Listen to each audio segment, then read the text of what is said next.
हरे कृष्णा। तो आप सभी लोगों का बहुत बहुत स्वागत है हमारे आज के सत्र में। बहुत बहुत अभिवादन आप लोगों का। तो चलिए हम लोग अपना आज का सत्र शुरू करते हैं प्रार्थनाओं के साथ।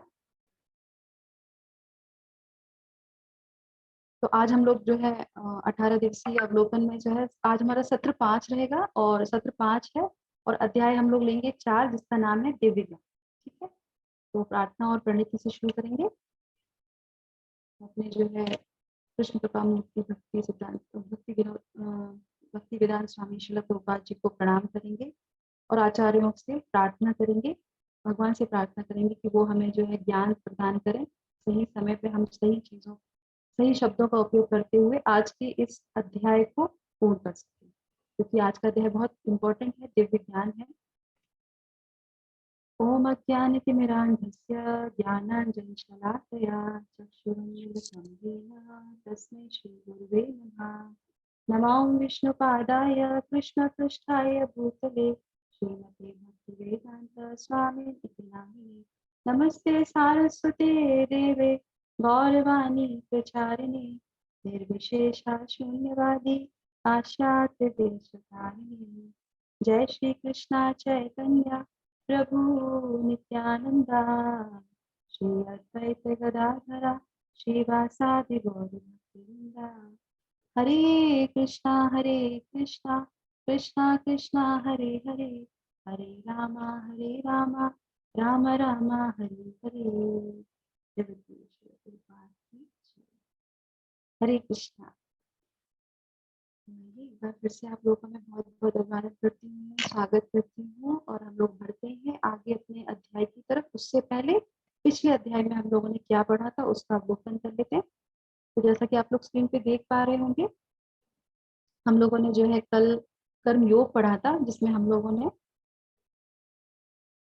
हाँ 1 से लेके जो है और जो यहाँ पे अर्जुन जो है प्रश्न से शुरू करते हैं और उसके बाद फिर जो है भगवान को जो है कर्म के बारे में समझाते हैं कि निष्काम कर्म योग करो किस तरीके से, 3 से लेकर 9 तक समझाता है। उसके बाद फिर भगवान उनको और भी बताते हैं कि कर्म कांड से कर्म योग की तरफ हम कैसे जा सकते हैं, और जब कर्म कांड से कर्म योग की तरफ जाते हैं तो फिर जो है किस तरीके से हम योग यज्ञ करते हैं, वो प्रोसेस जो है वो पूरा यज्ञ कहलाता है।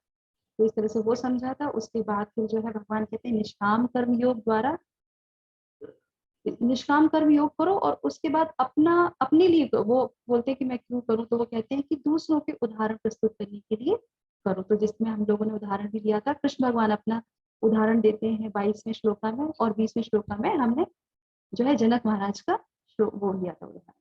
और उसके बाद जो है 21 में बहुत अच्छा श्लोका भी आता है, यत यत आचरति श्रेष्ठ ऐसे करके, तो वो हमने लिया था। उसके बाद फिर जो है भगवान बताते हैं कि गलत कार्य के लिए कौन विवश करता है। तो ये जो मेन पॉइंट था, तो वो कहते हैं कि मैं मुझे कोई विवश करता है, तो हम लोगों ने जाना कि हमारा दुश्मन कौन है, वो कहाँ रहता है। 3 स्थान भी हम लोगों ने देखे थे कि वो दुश्मन कहाँ रहता है और उस पे जो है जीत कैसे प्राप्त करनी है।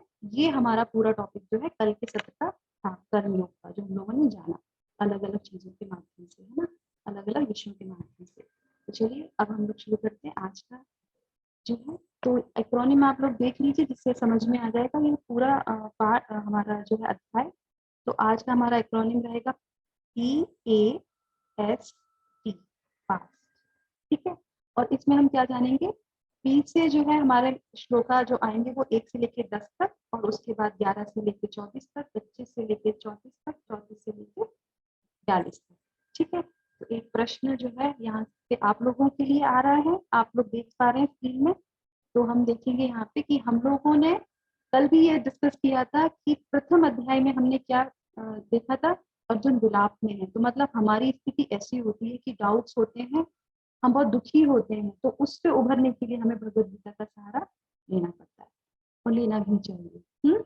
तो वो सेक्शन हमारा ओवर हो गया। उसके बाद फिर द्वितीय में हमने क्या जाना कि हमारी पहचान, जब हम दुखी होते हैं तो हमें पता होना चाहिए कि एग्जैक्टली क्यों हो रहे हैं।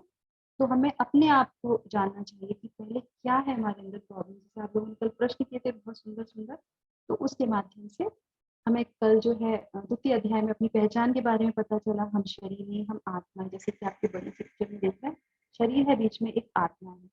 तो ये सब इसी से रिलेटेड है, जो हमारे चैप्टर्स है प्रथम जो है खंड के भगवद गीता के, जिसमें 6 अध्याय कवर करेंगे। तो कल तक हम लोगों ने 3 अध्याय कर लिए, मतलब विलाप से बाहर निकल के पहचान को जाना, उसके बाद फिर कर्तव्य को समझा। पहचान आने के बाद ही हम जान सकते हैं कि हमें करना क्या है, क्या कर्तव्य है हमारे।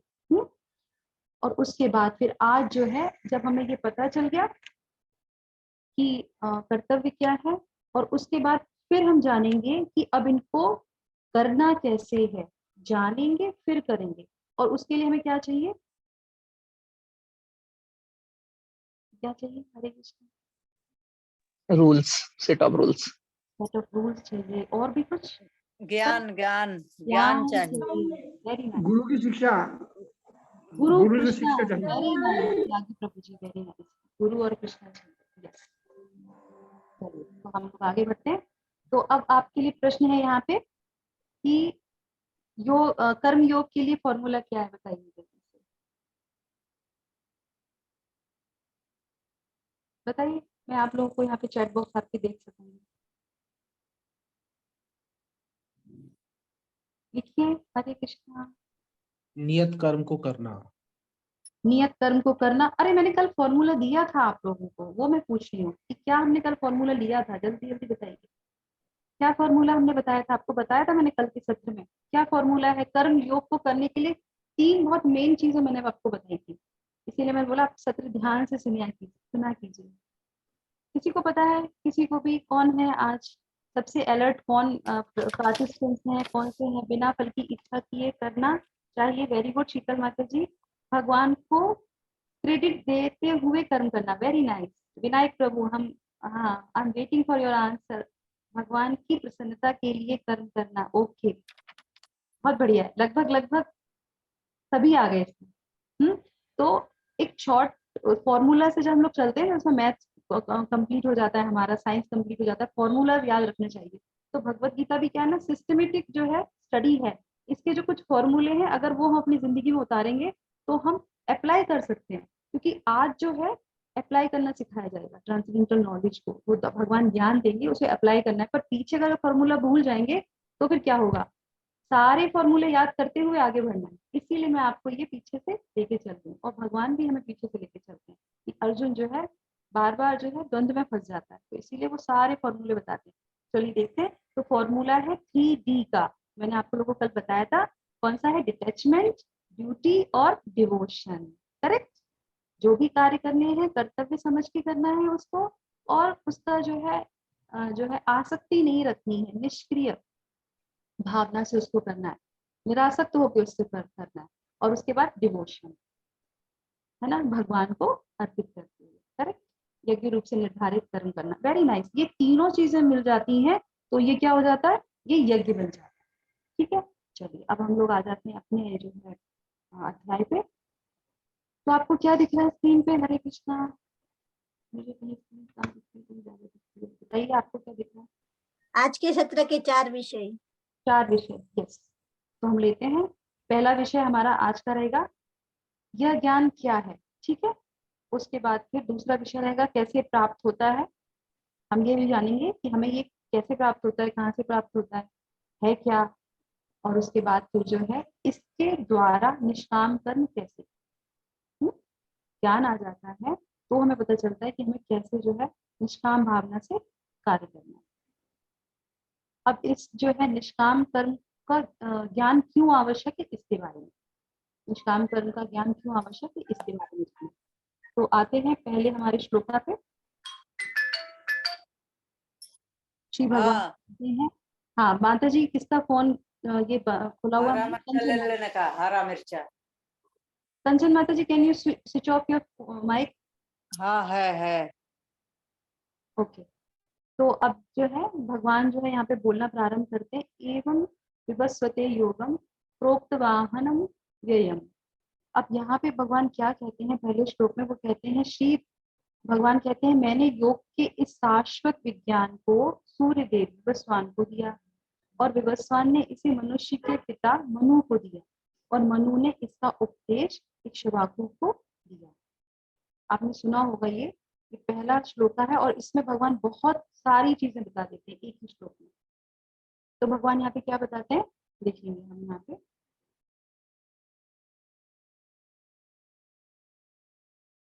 इसका मतलब क्या है बताइए।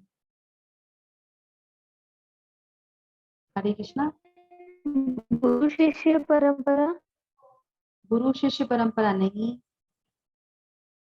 जीपीएस। फर्स्ट पर ज्ञान। इस पे अच्छा, ये जो लिखा हुआ है ना, ये जो अल्फाबेट लिखे उसी के आधार पे है ये बताइए। शीतल माता जी लगभग लगभग वहां पे थी। पर जीपीएस का मतलब क्या होता है, आप वैसे ही बता दीजिए, जीपीएस का मतलब क्या होता है, हमें जीपीएस की जरूरत क्यों पड़ती है। और नेटवर्क। उस लोकेशन पे पहुंचने के लिए। हाँ, लोकेशन के लिए डायरेक्शन लोकेशन पे पहुंचने के लिए जीपीएस, तो हमें जीपीएस की जरूरत पड़ती है। डेस्टिनेशन। करेक्ट। अभी तो जरूरत पड़ती ही पड़ती है, हर जगह जहाँ पे भी जाते हैं कि हम सही जगह पहुंच जाए। तो हमें जीपीएस हमारा सही होगा तो ही हमें भेजेगा। करेक्ट। जीपीएस का लोकेशन सही होगा तो ही हम जाएंगे, डेस्टिनेशन का पॉइंट अगर हमने सही डाला होगा तो ही जानेंगे। तो जीपीएस बहुत जरूरी है। भगवत गीता में भी सबसे पहले जीपीएस बताया जाता है। भगवान दिव्य ज्ञान बताने से पहले ही ये चीजें क्लियर हो जाती हैं कि हम जो जहाँ जा रहे हैं, जो सुनने जा रहे हैं, जहाँ से लेंगे वो करेक्ट है या नहीं है। अगर हम गलत जगह पहुंच जाएंगे तो हमें गलत चीजें मिलेंगी, दिव्य ज्ञान की जगह हमें कोई और भी ज्ञान मिलेगा। कल हम लोगों ने पढ़ा था ना, जैसे बहुत से ढोंगी बाबा होते हैं जो सिर्फ अपनी जो है कामनाओं को पूर्ण करने के लिए करते हैं। तो हमें ये पता होना चाहिए, जैसे प्रभु जी ने प्रश्न पूछा था उस दिन कि कैसे पता चलेगा गुरु कौन है, क्या है, कैसे, ये सारी चीजें जो है पता चलती हैं। तो आइए देखते हैं, गुरु परंपरा प्रणाली, ये बहुत जरूरी है भगवत गीता में। और ये पूरी प्रणाली दी हुई है Bhagavad Gita as it is में, जो श्रील प्रभुपाद ने दी है। हम गुरु के पास जब जाते हैं तो पता होना चाहिए गुरु किस परंपरा से, और उसकी पूरी प्रणाली, वो वो गुरु आपको पूरी प्रणाली के बारे में बताएगा। अगर ऐसा नहीं है तो गड़बड़ है वहां, हम अपने डेस्टिनेशन पे नहीं जा सकते। जो ज्ञान मिलने वाला है वो पूर्ण नहीं होगा। पहला चीज ये हमें ध्यान रखना चाहिए। जो ज्ञान हम लेते हैं किसी से, पता है गुरु से लेना है, कृष्णा से लेना है, तो कहाँ से लेना है को। तो अब भगवान जो है अर्जुन को दिव्य ज्ञान देंगे, पर देने से पहले भी वो पुरानी चीजें बताते हैं, जैसे कि प्रथम श्लोका में वो बताते हैं। तो आप देख रहे हैं पिक्चर में विवस्वान सूर्य देवता। तो भगवान उस श्लोक में क्या बताते कि मैंने जो है ये सबसे पहले ज्ञान किसको दिया, विवस्वान को दिया। जो सबसे पहले इस जो रचना हुई थी इसकी, उसमें सबसे पहले जो उपस्थित थे वो सूर्यदेव। तो उन्होंने सूर्यदेव को दी, विवस्वान को। और उसके बाद सूर्यदेव ने किसको दी, मनु। मनु को दी। और मनु के बाद फिर उन्होंने किसको दी, इक्ष्वाकु को। वेरी नाइस, इक्ष्वाकु को दी। और उसके बाद इक्ष्वाकु के बाद जो है भगवान दोबारा से किसको दे रहे हैं, भगवान ही दे रहे हैं। इक्ष्वाकु के बाद भगवान खुद दोबारा से अर्जुन को दे रहे हैं।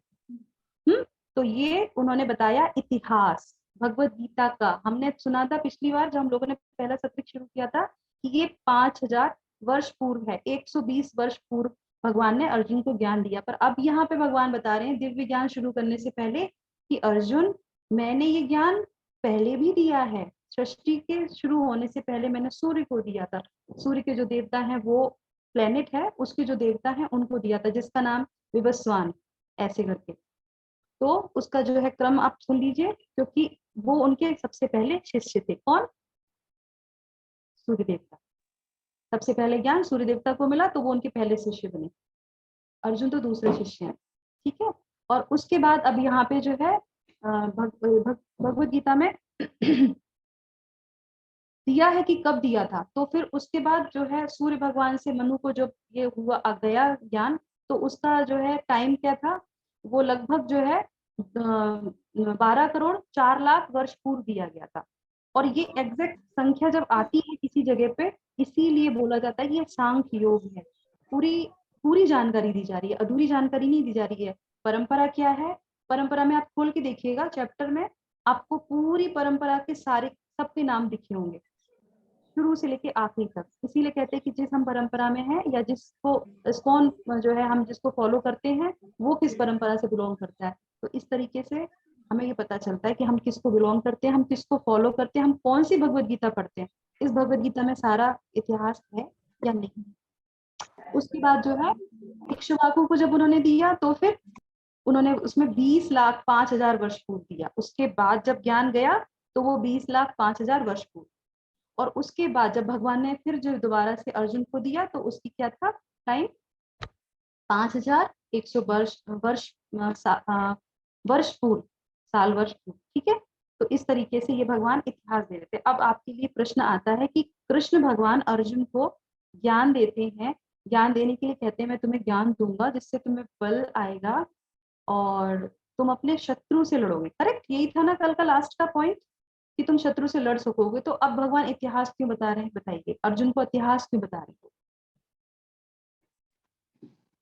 कौन बताएगा? क्योंकि अर्जुन इस विद्या के पात्र थे इसलिए, और भगवान के भक्त थे। वो भगवान के भक्त थे और वो इस क्षत्रिय विद्या है तो क्षत्रिय का धर्म लड़ना है। ओके, यस, क्योंकि उनको युद्ध विश्वास को दिलाने के लिए दे कि रहा ये है। हमारी ऑथेंटिकेटेड, विश्वास में लेने के लिए। विश्वास में लेने के लिए, यस, मैं यही सुनने वाली थी कि देखिए, क्योंकि उनको जो है एक दुविधा चल रही थी। तो जब हम कहीं पे कहीं से भी नॉलेज लेते हैं तो हमें ये कंफर्म होना चाहिए कि हम कहाँ से नॉलेज ले रहे हैं, तो उसके लिए उनका बैकग्राउंड जानना बहुत जरूरी है। तो भगवान दिव्य ज्ञान देने से पहले उनको बताते हैं कि ये जो तुम्हें देने जा रहा हूँ ये मैंने पहले भी दिया है, सूर्य देवता को दिया है, और उन्होंने किसको दिया, उन्होंने किसको दिया, ये सारी चीजें भगवान उनको मेंशन कराते हैं। तो इस तरीके से अब बहुत इंटरेस्टिंग आता है। तो भगवान जैसे हमारे जो है सूर्य प्रभु ने बताया कि श्रद्धा बढ़ाने के लिए, विश्वास बढ़ाने के लिए, और उनको जो द्वंद्व है उनसे, कि अब तुम जो सुनोगे ना, एक्चुअल में जब हम कोई ज्ञान सुनते हैं तो हमारी अगर श्रद्धा विश्वास होगा तो ही वो हमें समझ में आएगा। अगर श्रद्धा नहीं है, विश्वास नहीं है, सिर्फ कथा के रूप में सुन रहे हैं, तो फिर वो ज्ञान नहीं है। कोई भी चीज बिना श्रद्धा के, बिना भाव से सुनते हैं तो कुछ भी नहीं है। यहाँ से सुनेंगे, यहाँ से निकल जाएगा, और सुन भी नहीं पाते, चला जाता है वो ज्ञान, क्योंकि ये दिव्य ज्ञान है। आप लोगों से मेरी अनुरोध है कि भगवत गीता जब आप लोग सत्र में आए, जैसे सूर्य प्रभु ने अपना कैमरा खोल रखा है तो मैं उनको देख सकती हूँ। आप लोगों में से जैसे, एक मिनट में अभी वो देखती हूँ, आप लोगों में से त्यागी जी हैं जो कैमरा खोल के बैठते हैं। अगर परिस्थिति नहीं है नहीं खोलने की तो कोई बात नहीं है, पर ये जो हम पढ़ रहे हैं ये सामान्य पुस्तक नहीं है, ये भगवत गीता है। थोड़ा सा हमें रिस्पेक्ट करना चाहिए, भगवान के शब्द हैं। जब हम बोले कोई भी शास्त्र जब हम पढ़ते हैं तो हमें उसकी रिस्पेक्ट करते हुए आराम से बैठ के, अगर नोट बना रहे हैं तो बहुत अच्छी बात है, नहीं तो एटलीस्ट थोड़ा सा सम्मान तो देना चाहिए। ये कथा नहीं है कि आप लेटे लेटे कोई भी स्टोरी फिल्म देख रहे हैं, नहीं, थोड़ा सा ये होना चाहिए, ये ग्रेटिट्यूड होना चाहिए भगवत गीता के प्रति, हमारे शास्त्रों के प्रति। हम लोग ग्रेटिट्यूड दिखाते हैं, भगवत गीता को अलमारी में रखते हैं, उसे खोलते नहीं है, पर जब सुनते हैं फिर क्या करते हैं, लेटे लेटे, खाते खाते, ऐसा नहीं होना चाहिए। ठीक है, चलिए, तो ये पॉइंट हम यहाँ से देते हैं। और आप लोग जो है श्रद्धा बढ़ाने के लिए तो ये सारी चीजें वो बताते हैं। अब जो है भगवान क्या कहते हैं, भगवान कहते हैं कि अब जो है ये जो परंपरा है ये नष्ट हो गई थी, क्योंकि मैंने पहले बताया फिर ये खो गई। तो फिर अर्जुन क्या कहते हैं कि लेकिन मैं जो तुम्हें ये ज्ञान ये फिर से दे रहा हूँ, जैसे अभी हम लोगों ने जाना। तो अर्जुन क्या कहते हैं, अर्जुन ये कहते हैं कि आपने सूर्य देवता को कब दिया, वो तो बहुत पुरानी बात है, और हम लोग तो सामने सामने खड़े हैं।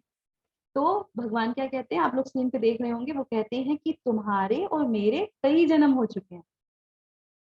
वो ये क्या कहते हैं कि तुम्हारे भी जन्म हो चुके हैं, मेरे भी जन्म हो चुके हैं। तो वो कहते हैं हाँ वो तो बात सही है, क्योंकि वो हम लोगों ने कहाँ सुना था, कौन से चैप्टर में सुना था, सेकंड चैप्टर में।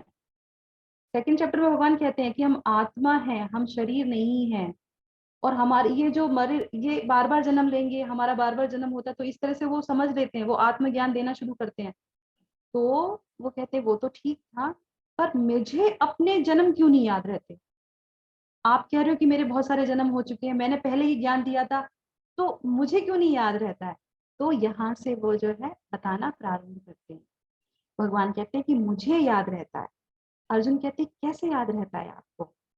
तो हम भगवान की पोजीशन को जानेंगे कि भगवान वो हैं इसलिए उनको याद रहता है, और हम भगवान के अंश हैं इसलिए हमें सिर्फ इसी जन्म का याद रहता है। ठीक है, ये फर्क है जो है परमात्मा में और आत्मा में। हम भगवान परमात्मा के अंश हैं, वो परम आत्मा है, इसलिए उनका जो भी कार्य होता है वो दिव्य होता है। और ये जो ज्ञान वो दे रहे हैं वो भी दिव्य है, साधारण ज्ञान नहीं है। ठीक है, तो यहाँ से जो है शिक्षा मिलती है, जो हम लोगों ने अभी तक जो पूरा पढ़ा, कि आध्यात्मिकता जो होती है वो अंधविश्वास नहीं है। आवश्यकता पड़ने पर गुरु से भी प्रश्न पूछने चाहिए। अर्जुन भी कृष्ण से प्रश्न पूछ रहे हैं। कभी कभी होता है ना, गुरु ने जो कह दिया हो गया, पर भगवत गीता में हमें ये समझ में आता है, जो हम लोगों ने भी पढ़ा, कि कृष्ण जो अर्जुन है वो प्रश्न पूछ रहे हैं, क्योंकि वो उनको गुरु मान चुके हैं, फिर भी वो उनसे प्रश्न पूछ रहे हैं कि क्यों आया, कैसे आया, पहले क्या था। तो हम भी जब गुरु को एक्सेप्ट करते हैं तो हमें पता होना चाहिए कि हमारे गुरु कहाँ से हैं, कौन सी परंपरा से हैं, ये ज्ञान हम जहाँ से पढ़ रहे हैं वो कैसा है, क्या है, हर एक चीज पुख्ता होनी चाहिए। तो ये भगवत गीता में पहला हमें जो है बहुत पुख्ता ज्ञान मिलता है कि ये जो है परंपरा सिस्टम है, और जो भी परंपरा सिस्टम को फॉलो करता है वो ही जो है ज्ञान सही होता है। तो अंधविश्वास, आंख बंद करके किसी पे विश्वास नहीं करना है, पूछना है, जानना है, फिर आगे बढ़ना। ठीक है, चलिए तो हम भी आगे बढ़ते हैं। अब इसके बाद आता है कि जो है भगवान बताते हैं कि मेरा प्राकट्य, क्योंकि वो कहते हैं कि ऐसा क्यों होता है, मैं भूल जाता हूँ, तो फिर भगवान बताना प्रारंभ करते हैं यहाँ पे छठवें श्लोका से। वो कहते हैं कि मेरा प्राकट्य जन्म अलग है। जन्म जिसको हम बोलते हैं ना, भगवान का जन्म है, भगवान का जन्मदिन है, वो उनका प्राकट्य होता है। तो भगवान बताते हैं कि मेरा जन्म यानी कि प्राकट्य अलग। उदाहरण से हम लोग लेंगे यहाँ पे, अजन्मा का जन्म लेते हैं, जैसे कई कई हम लोग बोलते भी हैं कहीं कहीं पे कृष्ण भगवान का अजन्मा का जन्म है, तो वो बिल्कुल सही बात है कि वो जन्म नहीं लेते, पर फिर भी हम उनका जन्मदिन मनाते हैं, क्योंकि वो आते हैं, वो प्राकट्य होते हैं। तो सूर्य किसे देख सकते हैं, जैसे सूर्य आपको दिखता है, कभी कभी बादल आ जाते हैं और हमें सूर्य नहीं दिखता, इसका मतलब ये नहीं है कि सूर्य है नहीं आकाश में, वो तो बहते हैं वहां से। कभी कभी हमें क्या लगता है कि हम कभी समुद्र के किनारे होते हैं तो हमें लगता है समुद्र में से सूर्य निकल रहा है ना। तो ये जो चित्र हम देखते हैं तो उसके वजह से, वो ज्ञान की वजह से हम सोचते हैं कि भगवान ऐसे हैं, भगवान ने जन्म लिया, कोख में से जन्म लिया। पर जब हम शास्त्रों को पढ़ते हैं, ज्ञान आता है हमें भगवान के द्वारा, भगवत गीता के द्वारा, तो हमें पता चलता है कि वो प्राकट्य होता है उनका, हमारे जैसा जन्म नहीं होता। ठीक है, फिर यहाँ पे जो होता है कि सूर्य का उदित होना और अस्त होना जिस तरीके से होता है उस तरीके से। अब उसके बाद है कि सूरज का प्रतिदिन जन्म होता है क्या, आप बताइए। बहुत सिंपल सा प्रश्न है। नहीं, नो नो, नहीं, नहीं होता। क्या होता है वो जन्म? चक्र में घूमता है एक। प्रकट होते हैं। प्रकट होता है। वो उदित होता है, उदित उदित होता है और अस्त होता है।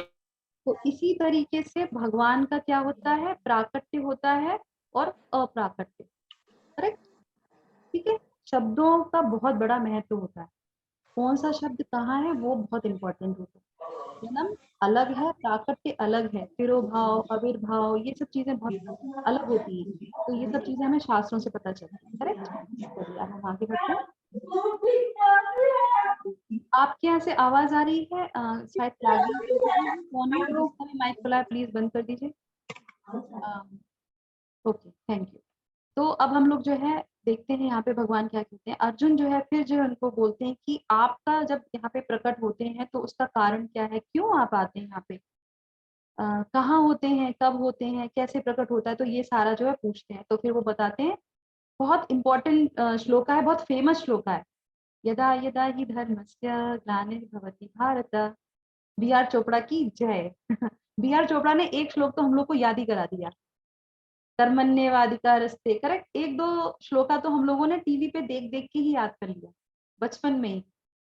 तो इस तरीके से भगवान यहाँ पे बताते हैं कि जब भी और जहां भी धर्म में गिरावट आती है और अधर्म में वृद्धि होती है तो मैं आता हूँ।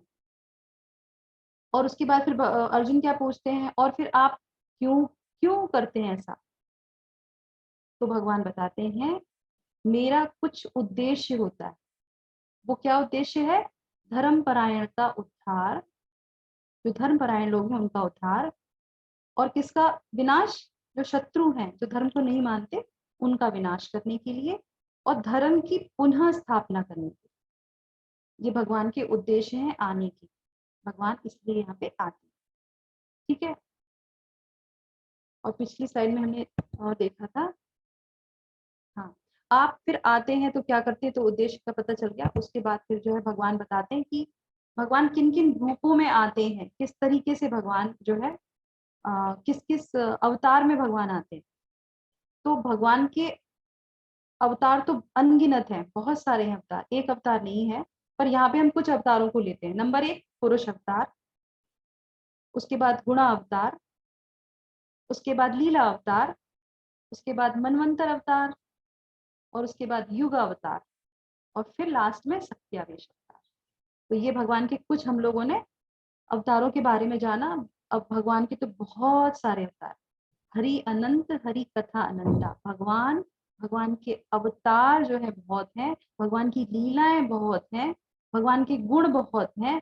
हम अगर चाहेंगे तो भी कंप्लीट नहीं कर सकते, इतना है। श्रीमद् भागवतम जब आप उठाएंगे प्रथम स्कंद, उसमें ये सारी चीजें बहुत डिटेल में बताई गई हैं। चलिए आगे बढ़ते हैं। भगवान कितनी बार अवतार लेते हैं, हम लोगों ने इसको कवर कर लिया कि भगवान जो है असंख्य बार अवतार लेते हैं, करेक्ट। चलिए क्योंकि टाइम ज्यादा हो रहा है तो मैं इसे कवर करूंगी जल्दी जल्दी। अब जो है भगवान कहते हैं जन्म कर्म च मे दिव्यम यो वेति तत्त्वथा। भगवान क्या कहते हैं, लेकिन मेरा कार्य और मेरा जन्म असामान्य और दिव्य है। सामान्य नहीं है, दिव्य है, साधारण मनुष्य जैसा नहीं है। तो अर्जुन कहते हैं कि यदि कोई इसे समझ जाता है तो उसे क्या मिलता है। दिव्य ज्ञान जो हम लोग ले रहे हैं, अगर ये मिल जाएगा तो क्या होगा, बताइए आप।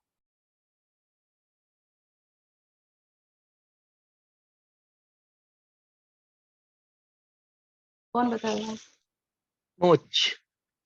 मोक्ष, ओके। और कोई। पुनर्जन्म नहीं होता। आत्म साक्षात्कार, बहुत बढ़िया। हमें एक बात मिल जाएगा, बहुत बढ़िया, ओके। और कुछ। हम फिर से इस संसार में जन्म नहीं लेते। हाँ, बहुत बढ़िया माता जी, बहुत सुंदर जवाब आपका, कि जब हमें ज्ञान प्राप्त हो जाता है तो हम फिर इसमें जन्म नहीं लेते दोबारा से। ये पॉइंट हमें याद रखने चाहिए, जो हम लोगों ने शुरू वाले अध्याय में पढ़े थे। भगवान की कृपा प्राप्त होगी, स्वयं को जानने का मार्ग मिलेगा। वेरी नाइस, बहुत बढ़िया, मार्गदर्शन मिल जाता है, बहुत सुंदर, मार्गदर्शन मिलता है। बहुत बढ़िया, बहुत बढ़िया। चलिए तो आगे देखते हैं कि भगवान क्या कहते हैं, शत्रु पे जीत होती है। आप लोगों ने जो आंसर दिए थे बिल्कुल सही है, ऐसा ही होता है मानने से। पर हमारा ये जो सत्र, ये जो आज का जो हमारा चैप्टर है, वो पुराने वाले उससे लिंक्ड है। तो वहां पे क्या था, शत्रु का दमन करना था, करेक्ट। ये हमारे अंदर की जो युद्ध है उसके ऊपर काम कर रहे हैं। तो भगवान कहते हैं कि तुम्हें दिव्य ज्ञान मिलेगा तो तुम इस शत्रु को मार सकोगे। तो ये शत्रु पे जीत के लिए हो जाता है। उसे क्या मिलता है, वो शत्रु पे जीत कर सकता है, क्योंकि इसीलिए तो वो कहते हैं कि तुम्हें दिव्य ज्ञान में दूंगा। पर आप लोगों ने जो कहा वो भी बहुत बिल्कुल सही है, ये सब चीजें कनेक्टेड है। पर यहाँ पे पॉइंट ये वाला आता है। तो शत्रु क्या था, ये आपको याद है कल क्या शत्रु था। इंद्रिया, मन और बुद्धि। हाँ, इंद्रिया, मन और बुद्धि। शत्रु क्या था, वासना। कहाँ वास करता है, वासना। वासना, yes yes yes yes yes. और मन मन, मन, बुद्धि। मन बुद्धि इंद्रिया। हृदय, इंद्रिया, मन, इंद्रिया, मन और बुद्धि। काम, मन, बुद्धि, हृदय। स्क्रीन पे देख रहे हैं आप, काम, वासना, कोई भी चीज की अत्यधिक लालसा काम कहलाती है, वासना कहलाती है, वो हमारा शत्रु है, करेक्ट।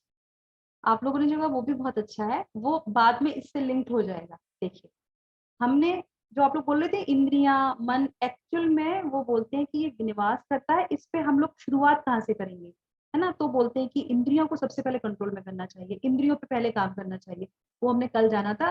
पर शत्रु जो है वो काम है, वासना है। और किसी भी चीज की अत्यधिक लालसा वासना ही होती है, कोई भी चीज हो। वो ईर्ष्या ज्यादा होगी तो वो भी आपका दुश्मन है। हर एक चीज, कोई भी चीज ज्यादा होने से, चाहे वो शारीरिक सुख हो, शारीरिक भोग हो, वो सब वासना में ही आता है। हम लोग वासना का मतलब एक ही समझते हैं, वो तो होता ही है, पर उसके साथ साथ और भी चीजें होती हैं। चलिए, तो फिर अब ये जब षड्रिपु ये मिलता है, षड्रिपु है ना उनके उनके पास भी। उसके बाद फिर जो है काम से क्या होता है, जब काम बढ़ता है तो भय बढ़ता है, करेक्ट। अगर ये बढ़ जाएगा तो भय बढ़ जाएगा, और भय बढ़ जाएगा तो क्या होगा, क्रोध होगा। अब ये तीनों चीजें लिंक्ड हैं। हमें काम की इच्छा होती है और उसका भय होता है हमारे अंदर, और जब वो नहीं होती कोई भी चीज तो फिर क्या होता है, हमें बहुत क्रोध आता है, और क्रोध आने से क्या होता है, विकार शुरू हो जाते हैं। हमें कोई भी चीज समझ में नहीं आती है, कोई भी ज्ञान क्रोध के टाइम पे आता ही, कुछ भी समझ में नहीं आता, क्रोध इतना भयानक हो जाता। और ये है किससे, ये हमारी जो काम वासना है इससे ही है। तो अगर एक को मारेंगे तो क्या होगा, ये सारी चीजें चली जाएंगी। आप लोग कहते हैं हमें बहुत क्रोध आता है, हमें बहुत डर लगता है, हम किसी एंजाइटी में रहते हैं, ऐसी चीजें बहुत होती है ना हमारे शरीर से रिलेटेड। तो ये किसका है, इसका एक शत्रु है, वो उसको मारना है। तो इस तरीके से काम जो हमारा नित्य शत्रु है उसको जो है हम मारेंगे। और जब ये दिव्य ज्ञान हमें मिलता है तो फिर हम जो है सीधा जो है एरो हमारा उसी पे निशाना रहता है कि हम अपने इस पे जो है उसको निशाना बनाए, और फिर जो है पूर्ण स्वतंत्रता मिलती है अगर हम इसको मार देते हैं। तो दिव्य ज्ञान हमारे लिए कितना आवश्यक है ये हम लोगों ने जाना।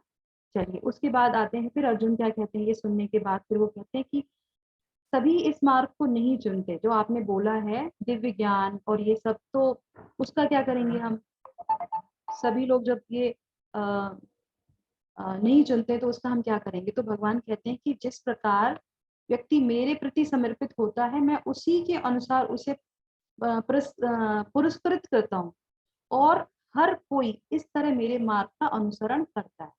तो भगवान क्या कह रहे हैं कि जिस प्रकार व्यक्ति, जिस भावना से व्यक्ति मेरे पास आता है, ये बहुत इंपॉर्टेंट है, समर्पित होता है, जिस उद्देश्य से। भगवत गीता हमने खोली, आप लोगों में से सबके पास भगवत गीता खुली होगी लगभग लगभग, किसी पास नहीं भी खुली होगी। देखिए, कोई भगवत गीता बैठ के सुन रहा है, लेट के सुन रहा है, कॉपी पे पॉइंट बना रहा है, कोई बहुत ध्यान से सुन रहा है कि ये मैं अपने जीवन में उतारूंगा, एक एक जो मैंने अभी तक आप लोगों को शिक्षाएं दी हैं वो सब उतारेंगे। ये मनोदशा है, समर्पण की भावना है। भगवान क्या बोल रहे हैं, ये दिव्य ज्ञान चल रहा है, ये एक एक पॉइंट भगवान बता रहे हैं, ये हमारे लिए बहुत इंपॉर्टेंट है क्योंकि ये सेशन सत्र छोटा है इसलिए मैं जल्दी जल्दी कवर कर रही हूँ। तो उसी के अनुसार मैं उसको पुरस्कृत करता हूँ। आपको फल चाहिए, भगवान फल दे देंगे आपको। हम लोग भक्ति में भी आते हैं तो फिर हमें चाहिए तो कि हमें लोग हमारी तारीफ करें, हमारा ये सब करें, तो उसको वही मिल जाएगा। हमें लोग जाने कि हम बहुत ज्ञानी हैं तो बोलते हैं कि ठीक है तथास्तु, जाओ तुम्हें बहुत ज्ञान मिल जाएगा, भक्ति नहीं मिलेगी। हम बहुत योगी हो जाएं, हम लोग हमारी सब पूजा करें कि आप तो इतने अंतर्यामी हैं, आपको सब कुछ आता है, सब कुछ भगवान से आता है, भगवान सबको तथास्तु कर देते हैं, ठीक है लेके जाओ। तो इसीलिए बहुत ध्यान से समझने वाली चीज है कि जैसे मार्ग से आप आ रहे हैं वैसे ही आप घूमते रहेंगे। तो इसीलिए बहुत सारे मार्ग उन्होंने दिए, इसके भी रीजन है जो हम आगे जानेंगे। और भक्ति मार्ग जो है वो क्या है, स्ट्रेट है, बिल्कुल सीधा है। और बाकी मार्ग क्या है, घूमते हुए आते हैं। गंतव्य एक ही होता है, हमने पहले बताया था, उद्देश्य तो एक ही है। अगर वो उद्देश्य ही नहीं है हमारे पास तो फिर हम घूमते ही रहेंगे, योगा कर्म ज्ञान सब आ जाएगा पर भगवान के पास नहीं पहुंच पाएंगे हम। ये बहुत इंपॉर्टेंट है, ये भगवान भगवद गीता के दिव्य ज्ञान में हमको समझाते हैं। और भक्ति अगर हम पकड़ते हैं, बहुत सारे रास्ते हैं, पर सबका जो है मार्ग, वो सब मार्ग बहुत सारे हैं पर सबका जो है गंतव्य एक होना चाहिए, भगवान का। और भक्ति जिसमें से सीधे लेके आती है। अब अर्जुन जो है ये सब जब सुनते हैं तो उससे पहले हम शिक्षा ले लेते हैं। तो अब इसमें वो कहते हैं कि सफलता की प्राप्ति में विशेषकर आध्यात्मिक हमारे मनोभाव का बहुत अधिक महत्वपूर्ण किरदार है। विशेषकर इसमें आध्यात्म के बारे में बोला है। आध्यात्म में आने के बाद जैसे हमने अभी डिस्कस किया था कि हमारे विचार क्या हैं, हम किससे ईर्ष्या कर रहे हैं, देख रहे हैं, भगवान का नाम भी ले रहे हैं, भगवद गीता भी पढ़ रहे हैं, पर हमारे अंदर कोई शुद्धि ही नहीं हो रही है। क्यों नहीं हो रही? क्योंकि हमने उस ढंग से उसे पढ़ा ही नहीं है, उस ढंग से उसे समझा ही नहीं है।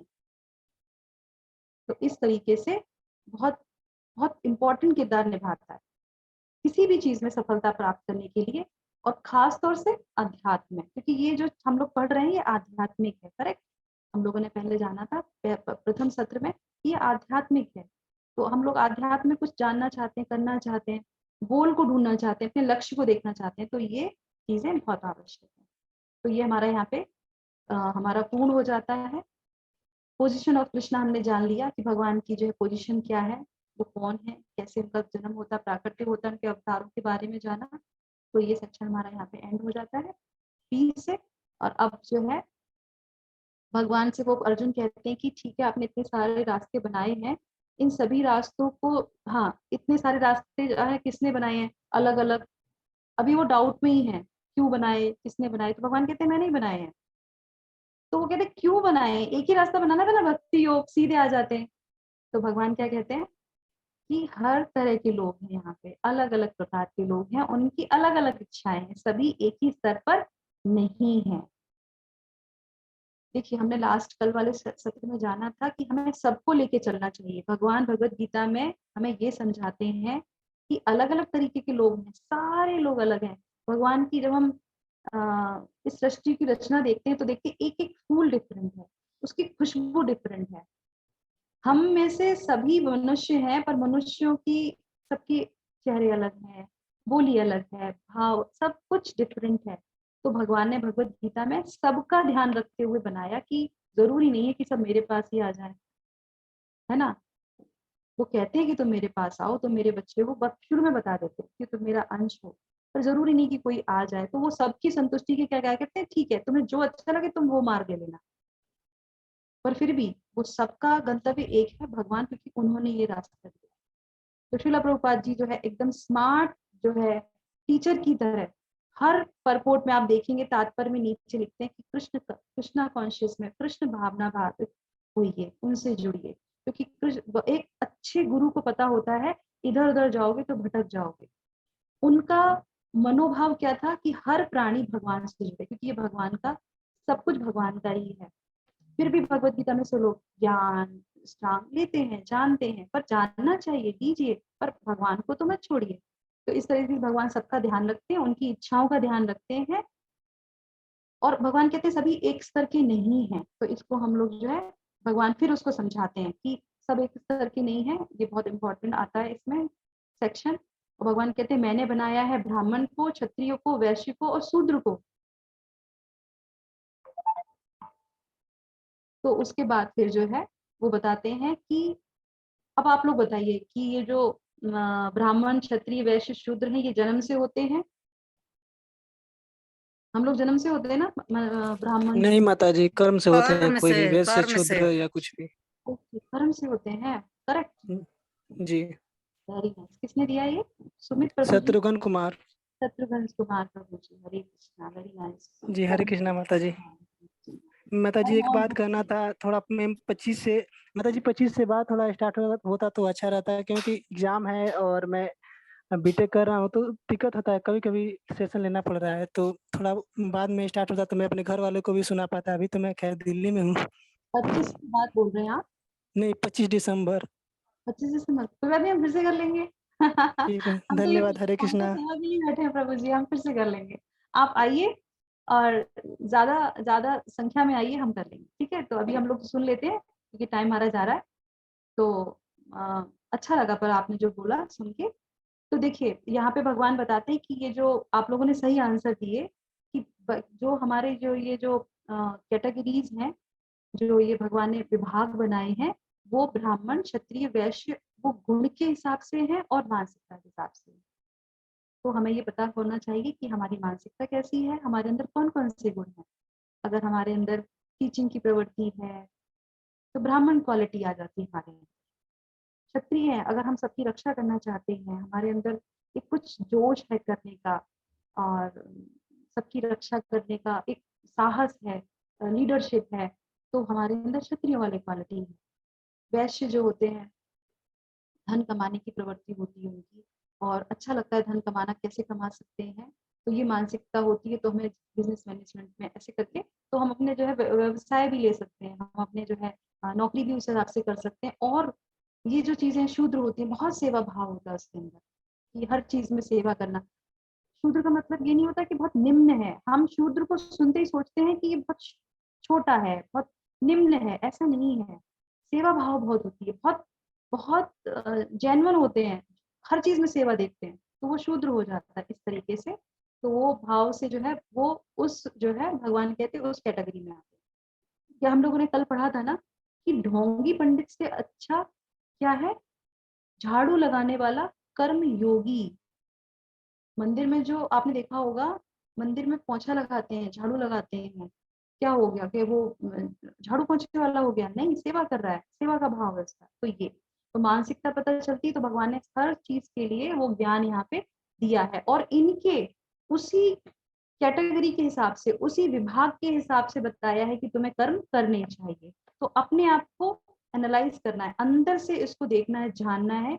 ये दिव्य ज्ञान है कि तुम कौन हो, तुम्हारी पहचान क्या है, तुम्हारे अंदर कौन कौन सी क्वालिटीज हैं, तुम क्या अच्छा कर सकते हो, और उसी को लेके आगे बढ़िए। दो धर्मों में, नित्य धर्म में और स्वधर्म में, दोनों चीजें करेंगे, गुण के हिसाब से करेंगे, मानसिकता के हिसाब से करेंगे, तो ये जो भगवान ने विभाग बनाए हैं हम बिल्कुल सही रास्ते पे जाएंगे। बस यही दिव्य ज्ञान है। ठीक है, अब लेते हैं उसके बाद, जैसे आपने ये भी लास्ट में देखा था, फ्लावर है, हर कलर का अलग अलग, तो ये सारे फ्लेवर हैं। ठीक है, अब जो है भगवान क्या कहते हैं कि हालांकि ये सब मैं करता हूँ फिर भी मैं करता नहीं हूँ। इसका क्या मतलब हुआ? मैं ये करता हूँ पर भी मैं करता नहीं हूँ। बताइए ये कैसे होता है? भगवान कह रहे हैं कि मैं करता हूँ, मैं भी करता नहीं हूँ। कौन से करते की बात कर रहे हैं भगवान? हरे कृष्णा।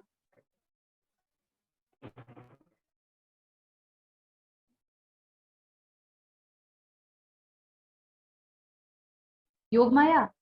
अच्छा, हाँ, बहुत बढ़िया। ओके, चलिए देखते हैं भगवान क्या कहते हैं यहाँ पे। मैं अपने कार्यों के फलों परिणामों का आकांक्षा नहीं रखता हूँ। मैं अपने जो मेरे कर्म जो मैं करने आता हूँ यहाँ पे, उसके परिणामों की आकांक्षा नहीं करता हूँ। इसीलिए जब भगवान उसके परिणामों की आकांक्षा नहीं करते हैं तो फिर हमें करना चाहिए क्या? नहीं करना चाहिए। भगवान यही बताते हैं। उसके बाद फिर वो क्या कहते हैं कि कर्म की इस कला को जानो अर्जुन, ये कला है, कर्म करना है और कर्म के फलों की आशंका नहीं करनी है, आशा नहीं करनी है, और तदनुसार अपना कर्तव्य करो। कर्म तुम्हारा कर्तव्य में परिवर्तित हो जाएगा। अतीत में कई लोगों ने इस मार्ग पर सफलता प्राप्त की है, तुम भी कर सकते हो। अब आपके लिए प्रश्न आता है कि बार बार कृष्ण क्यों कह रहे हैं कि लोगों ने सफलता प्राप्त की है इस मार्ग पे? क्या बताना चाह रहे हैं भगवान यहाँ पे अर्जुन को? उनका कॉन्फिडेंस एनहांस करने के लिए। Okay, nice. और कोई चैट बॉक्स में देखते हैं किसने आंसर दिया? मोटिवेट करने के लिए। ओके,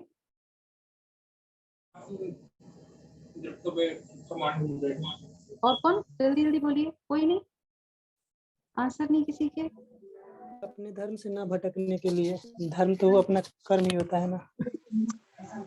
भगवान अर्जुन को आश्वस्त करना चाहते हैं कि वो जो बोल रहे हैं मतलब वो उसमें सार है, और भी मानना चाहिए उसको, अर्जुन को विषाद वगैरह सब छोड़ देना चाहिए।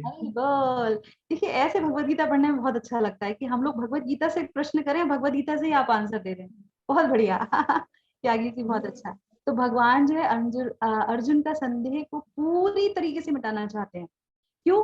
क्योंकि वो जो उन्होंने भी ज्ञान दिया, ज्ञान देने से पहले क्या बोला कि मैंने पहले लोगों को भी दिया है, किस किस को दिया उसकी टाइम भी बता दिया। फिर भगवान जब देते हैं फिर वो कहते हैं उठो, कर्तव्य करो, क्योंकि पहले भी लोगों ने ऐसा किया है। तो पूरी तरीके से संदेह मिटाते हैं भगवान, क्योंकि भगवान का क्या है कि तुम्हें युद्ध करना है, एक चीज पे दृढ़ है वो, और इस तरीके से। और अर्जुन भी नहीं करना है, क्यों करना है, कैसे करना है। भगवान को एक्सेप्ट करने के बाद भी हमारे अंदर डाउट रहते हैं कि नहीं रहते हैं? वो कहते हैं हाँ मैं जान गया, ये हो गया, वो हो गया। कभी कभी क्या होता है, हम लोग के सामने हम किसी को प्रश्न पूछते हैं, वो सर हिलाता है हाँ हाँ, पर हमें पता चल जाता है कि इसको कुछ पता नहीं चला। तो इसी तरह से भगवान भी कहते हैं कि अभी गड़बड़ है, अभी तुम्हें समझ में नहीं आ रहा है क्या चल रहा है। एक सेक्शन हो गया पूरा, फिर भी जो है सर हिला रहे हो पर समझ में नहीं आ रहा है। तो भगवान कहते हैं कि पूरी तरीके से संशय मिटा दूंगा, क्योंकि मैं तुम्हें दिव्य ज्ञान दे रहा हूँ। ये गुरु जो है ऐसे होते हैं, और वो शक्ल देख के बता देते हैं, चेहरे से देख के बता देते हैं कि तुम्हारे मन में क्या चल रहा है, क्योंकि भगवान के प्रतिनिधि होते हैं गुरु। इतनी बड़ी उनकी जो है पोजीशन होती है, इसीलिए गुरु को समर्पण करना बहुत जरूरी है। तो इस तरीके से जब वो कहते हैं कि हाँ ठीक है, वो कहते हैं नहीं अभी है संशय, तो वो आगे करके इसको बताते जाते हैं। चलिए अब जो है 16वां श्लोक हमारा यहाँ से शुरू होता है। भगवान कहते हैं कि कर्म की बारियों को समझना एक बुद्धिमान व्यक्ति के लिए ही मुश्किल होता है। जो चीजें हमने बताई बहुत थोड़ी सी ट्रिकी है, नहीं समझ में आता, तब परेशानियां तो होती हैं, मुश्किल है, इसीलिए इन्हें अच्छे से समझ लो। तो अब हम लोग को ध्यान से सुनना है, लिखना है, देखना है, जानना है। बहुत बारीकियां बोली हैं भगवान ने, क्योंकि ये बहुत छोटी छोटी चीजें हैं, इनको समझ लेंगे तो हमें आगे चीजों में बहुत आसान हो जाएगा हमारे लिए। चलिए अब भगवान बताते हैं, हम लोगों ने कल पढ़ा था विकर्म के बारे में, कौन किसको याद है विकर्म के बारे में? विकर्म जो बुरे कर्म करते हैं हम लोग बहुत वो बहुत बढ़िया। तो आज भगवान और भी चीजें बताएंगे। क्या बताएंगे? विकर्म हमने कल पढ़ लिया, आज हम जानेंगे कर्म और अकर्म। ठीक है, कर्म भी आप जान ही गए हैं क्योंकि वो भी हमने डिस्कस किया ही था। तो अब देखते हैं इसके बारे में। कर्म में जो है, कर्म में एक्चुअली हमारी इच्छा रहती है निहित उसमें फल के लिए, और अकर्म जो है, अकर्म हम जो भगवान के लिए कार्य करते हैं जिसमें हमारी मतलब निष्काम कर्म, वो अकर्म होते हैं, वो अकर्म हो जाता है। वेरी गुड, बहुत बढ़िया। तो चलिए इसको हम अच्छे से और समझ लेते हैं, क्योंकि त्यागी प्रभु जी बहुत अच्छे से समझ जाते हैं। बाकी लोग, क्योंकि हम तो है विमूढ़ आत्मा है, हमको तो इतना ज्ञान नहीं है, इसीलिए तो हम लोग ध्यान से सुनेंगे क्योंकि ये कंप्लीट करना है। तो विकर्म के बारे में हम लोगों ने जान लिया। कल पाप कर्म होता है, और कर्म क्या है? कर्म है, ठीक है, पुण्य कर्म में आ जाता है। कर्म हम करते हैं ना, तो अच्छे कर्म करते हैं तो वो पुण्य कर्म में आ जाता है। अकर्म, अच्छा दूसरा ये इसमें आया है कि पाप कर्म करते हैं तो उसका परिणाम भी क्या होता है? बुरा ही होता है। और जो पुण्य करते हैं, जो कर्म करते हैं, ये भी अच्छा परिणाम होता है। तो अंतर क्या है फिर? ये तो पता चल गया, बुरा कर्म है तो उसका बुरा परिणाम है, इसका अच्छा परिणाम है। फिर हाँ हाँ बोलिए बोलिए। कर्म बिना रिजल्ट को ध्यान में रख के जो हमें भगवान बोलेंगे हम मतलब एज पर गाइडेंस वो करेंगे, एज पर पुराण। उसका बुरा होगा अच्छा होगा नहीं। अकर्म तो छोड़ दीजिए अभी सेक्शन, कर्म के बारे में अच्छा परिणाम है, फिर भी हम जो है करना चाहिए कि नहीं करना चाहिए? ये बिल्कुल करना चाहिए, तो करना चाहिए, करना चाहिए ना? किसने बोला करना चाहिए? करना चाहिए। जी माता जी, करना चाहिए, करना चाहिए, वो हमारा कर्तव्य है।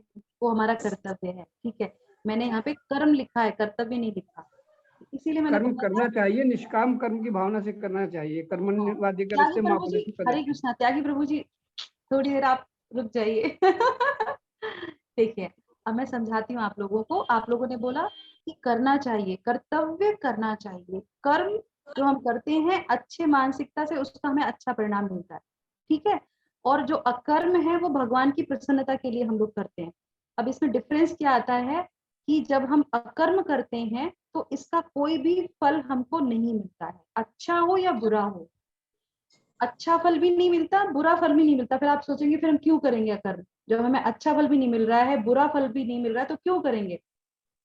आनंद के लिए, आनंद के लिए, भगवान ईश्वर को समर्पित करने के काम करते हैं। करेक्ट, ईश्वर को समर्पित कर देते हैं भक्ति। हाँ बहुत अच्छा। तो आप लोगों ने जो आंसर दिए बिल्कुल सही है, इसको हम प्रैक्टिकली समझते हैं। हम लोग गंगा जी में नहाने जाते हैं अपने किसको उतारने के लिए? पापों को, पापों को। और फिर हम आते हैं, फिर हम पुण्य करते हैं पुण्य। अब आप जमुना जी जाएंगे नहाने के लिए, नहीं किया, जाएंगे नहाने के लिए। जमुना जी में क्या होता है? आपके पुण्य और पाप दोनों खत्म हो जाते हैं। कौन जाएगा नहाने के लिए? कोई जाएगा जमुना जी में नहाने? जाएगा? बताइए, हाथ खड़ा कीजिए, कौन कौन जाएगा? हम तो नहा के आए। गंगा नहाने से कोई फर्क नहीं पड़ता। आ गई, आप पुण्य भी खत्म करके आ गई, पाप भी खत्म करके आ गई। बताइए तो जाना चाहिए कि नहीं जाना चाहिए? बताइए। नहीं जाना चाहिए, जाना चाहिए, जाना चाहिए। त्यागी प्रभु ने कर्म बोला करना आवश्यक है, गंगा जाने से जाना चाहिए माता जी। जाना चाहिए। जाना चाहिए। ओके, जाना चाहिए। ठीक है। अब देखते हैं जाना चाहिए कि नहीं जाना चाहिए। अब इसके बाद तो आप डेफिनेटली डुबकी लगा के ही आएंगे, गंगा जी में, जमुना जी में, जिसमें भी जाएंगे।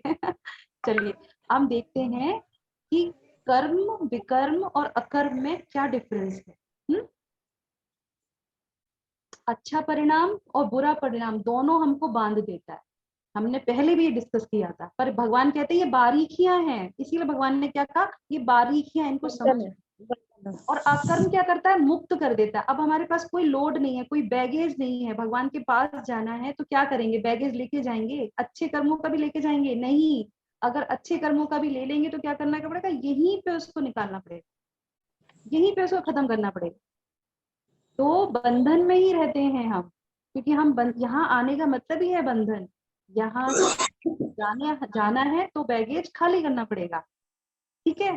तो इसीलिए, और हर कर्म का रिएक्शन होता है, every action there is a opposite reaction. तो जो भी कर्म करेंगे तो उसका हमें रिएक्शन मिलेगा, इसीलिए हर कर्म को अकर्म करके करना है। माइक ऑफ कर दो। हाँ, माइक ऑफ कर दीजिए अनीता माता जी, जिस चीज के खुले हैं। हरे कृष्णा। तो गीता हमें इन 3 कर्मों में से क्या करना सिखाती है, अब आप बता सकते हैं आराम से, बताइए। अकर्म। अकर्म। अकर्म। जो भी कर्म करना है वो विकर्म तो करना ही नहीं है, वो तो हमारे लिस्ट में है ही नहीं।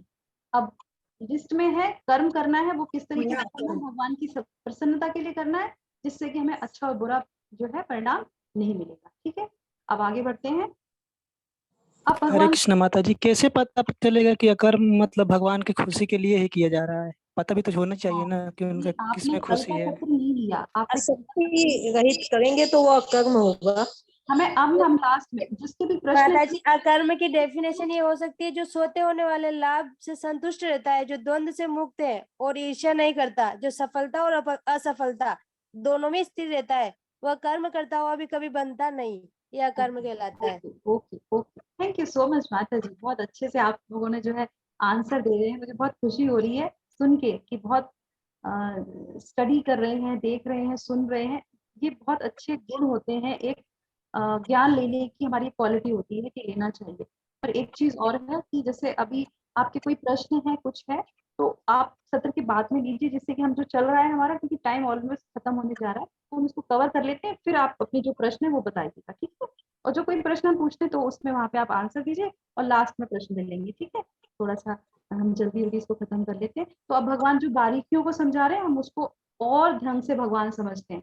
तो भगवान क्या कहते हैं कि अकर्म में अकर्म को देखो और अकर्म में कर्म को देखो। ये प्रश्न आपके लिए, बताइए जल्दी से, जल्दी जल्दी। हमारे एक्सपर्टीज कहाँ है? तेरा तुझको अर्पण क्या लागे मेरा, हरि बोल। कर्म में अकर्म का क्या मतलब कर्म है, में और अकर्म अकर्म को में देखो त्यागी प्रभु जी, निष्काम कर्म कीजिए, 1 मिनट। हाँ हाँ कर्म में फल की इच्छा मत कीजिए। हाँ, ये तो हम लोगों ने शुरू से सुन रहे हैं, ये तो सुन रहे हैं, वो तो कोई बात नहीं है। हम ये पूछते हैं कि कर्म में अकर्म को कैसे देखा जाएगा, प्रैक्टिकली देखिए। देखिए भगवत गीता में जो लिखा है आप वो आंसर दे सकते हैं, पर प्रैक्टिकली आप कितना समझेंगे वो बहुत जरूरी है। इसीलिए मैं बोल रही हूँ उसको ध्यान से समझिए। भगवान कह रहे हैं इन बारीकियों को समझना है। ये पीपीटी जो मैंने बनाई है वो इसीलिए बनाई है, इसको ध्यान से देखिए, समझिए और अपनाइए, ठीक है। कर्म में अकर्म को देखना चाहिए, यस, ये मेरा प्रश्न है। जैसे माता जी, हम जैसे किसी की मदद करते हैं तो हमें ये नहीं होना चाहिए कि वो पलट के हमें हमारी भी मदद करे, या हमारा गाना गाए, या फोटो छपे हमारी कहीं पर न्यूज़पेपर या टीवी में। हमने मदद किया और उसको हमने अपना, हमारा कर्तव्य था, कर्म था, हमने उसको किया और उसके बाद हम भगवान को समर्पण करके आगे बढ़ गए। बहुत बढ़िया, बहुत सुंदर, यस। और कोई, और कोई? करो करिए में डाल दो बस। अकर्म में कर्म को कैसे देखेंगे, अकर्म को कर्म को कैसे देखते हैं? जब दिल से काम करते हैं। ठीक है, चलिए हम लोग आगे बढ़ते हैं, टाइम हमारा अप हो गया है। तो आप लोग अब ध्यान से माइक ऑफ रखिएगा और सुनिएगा। अकर्म में कर्म को देखो। अब आप यहाँ पे एग्जाम्पल में देखेंगे, यहाँ पे आपको एक संत दिख रहे हैं, मेडिटेशन कर रहे हैं, ये अपने अकर्म में कर्म को देख रहे हैं। कैसे? ये बाहरी तौर पे दिखा रही है कि जो है मैं भगवान की प्रसन्नता के लिए कर रहा हूँ। अकर्म मतलब भगवान की प्रसन्नता के लिए, करेक्ट।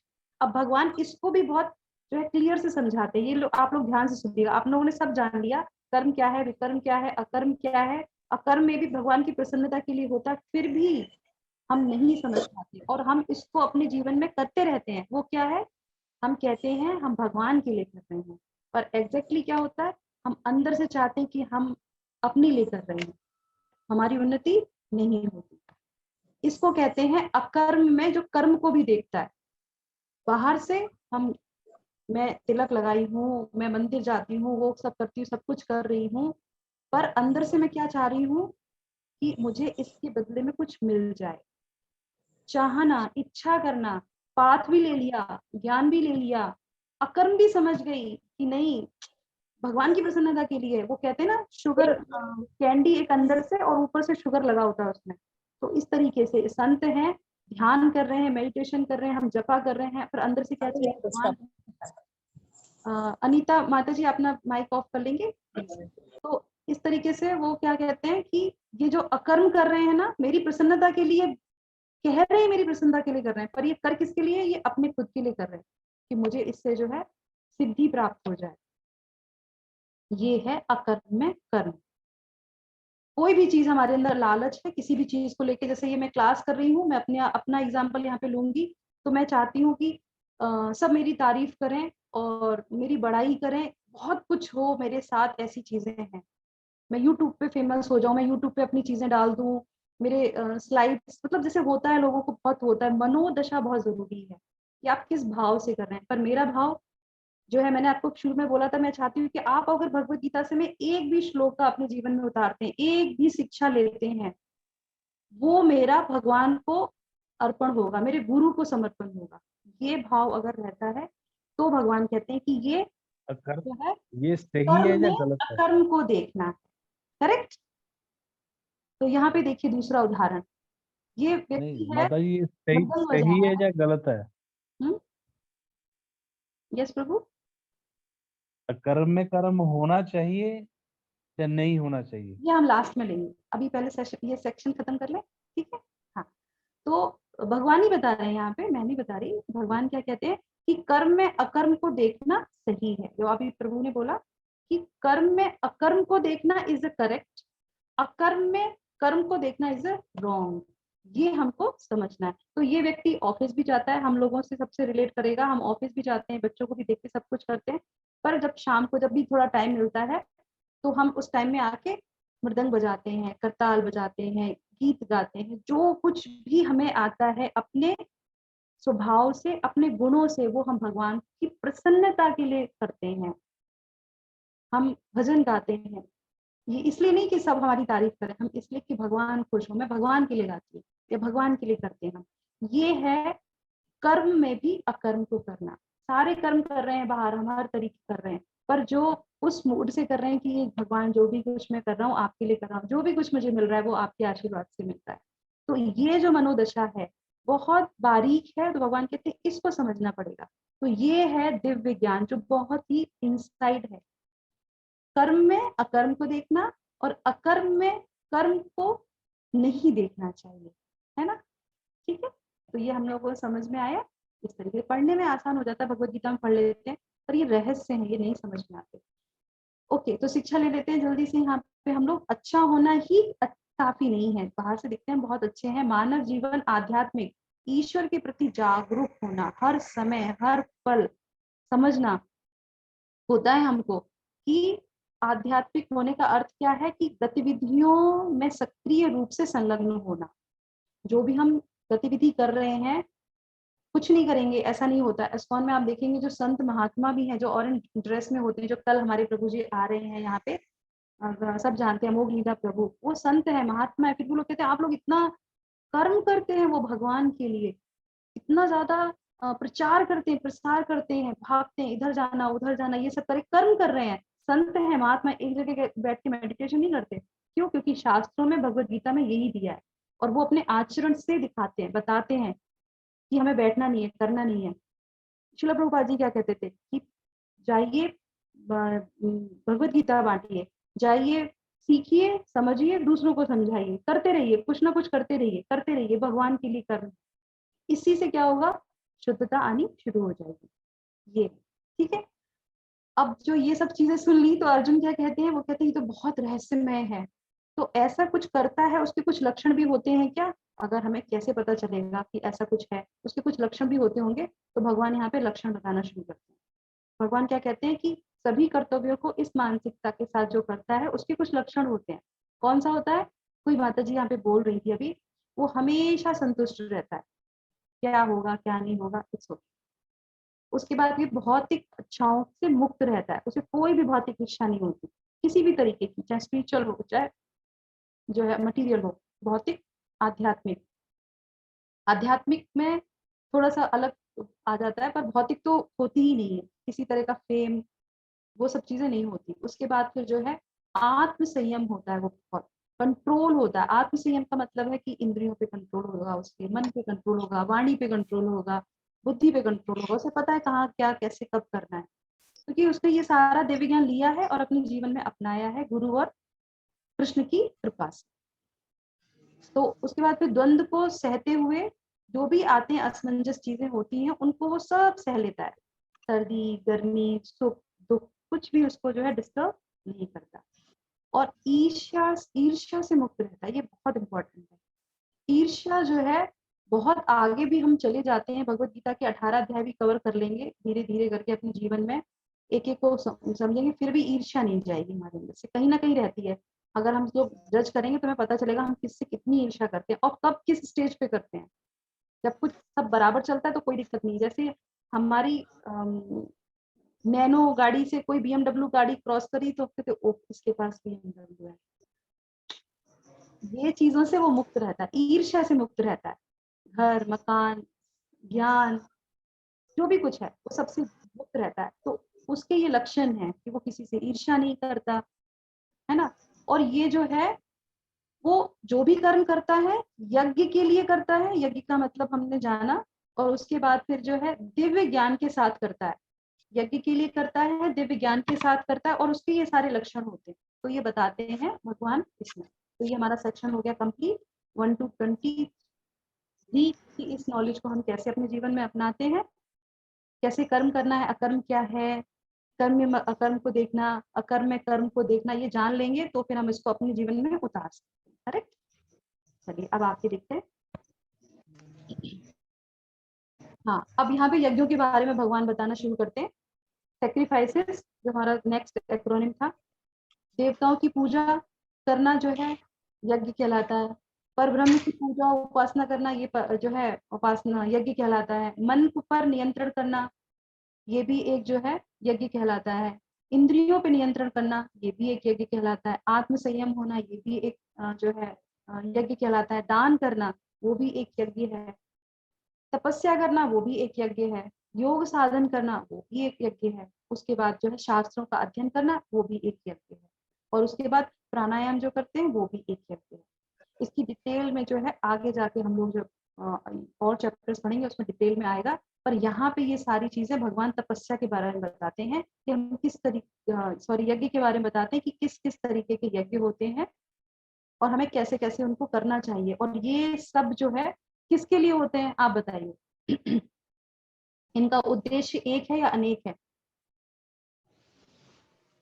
एक ही है। एक है। Very good. ये एक ही उद्देश्य। कौन है इसका उद्देश्य? किसका, किसके लिए ये? प्रभु के लिए, ईश्वर से कनेक्शन के लिए। हाँ, भगवान के लिए है ये। Very nice. तो अगर देवताओं की पूजा कर रहे हैं तो उद्देश्य होना चाहिए कि भगवान को सेटिस्फाई कर रहे हैं। जो भी चीजें कर रहे हैं, मन पे नियंत्रण कर रहे हैं। जैसे हमने कहा कि हमें कोई चीज बहुत अच्छी लगती है, जैसे चाय कॉफी एक होता है हमको बहुत पसंद होता है, पर जैसे हम इस्कॉन में आते हैं वो कहते हैं चाय कॉफी छोड़ दो। तो कैसे छोड़ दें? पर भगवान से जुड़ना है ना, दिव्य ज्ञान लेना है ना, तो क्या करते हैं छोड़ देते हैं और भगवान के लिए छोड़ते हैं वो।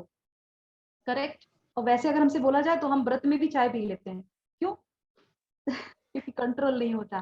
तो इसीलिए ये सारी चीजें जो हम करते हैं, त्याग करना, तपस्या करना, दान करना, पढ़ना लिखना, लेक्चर देना, कुछ भी करते हैं, जो भी कुछ करते हैं अपने, वो सब यज्ञ बन जाता है अगर हम भगवान के लिए करते हैं। अगर हम अपनी संतुष्टि के लिए दान कर रहे हैं, तपस्या कर रहे हैं, योग साधना कर रहे हैं, वो यज्ञ नहीं कहलाएगा। यज्ञ तब कहलाएगा जब हम उसको भगवान के उद्देश्य बहुत जरूरी है। ठीक है, तो ये हो जाता। अब आपके लिए एक प्रश्न बहुत अच्छा, ये जो हम सत्र कर रहे हैं, आप पता चल गया ना ये यज्ञ कर रहे हैं। अब ये बताइए कि ये जो गीता संदेश का हमारा 18 दिन का जो कार्यक्रम है, ये किस यज्ञ में आता है? ज्ञान यज्ञ। हम्म, ज्ञान यज्ञ। ज्ञान यज्ञ। और कोई? 9 शास्त्रों का अध्ययन।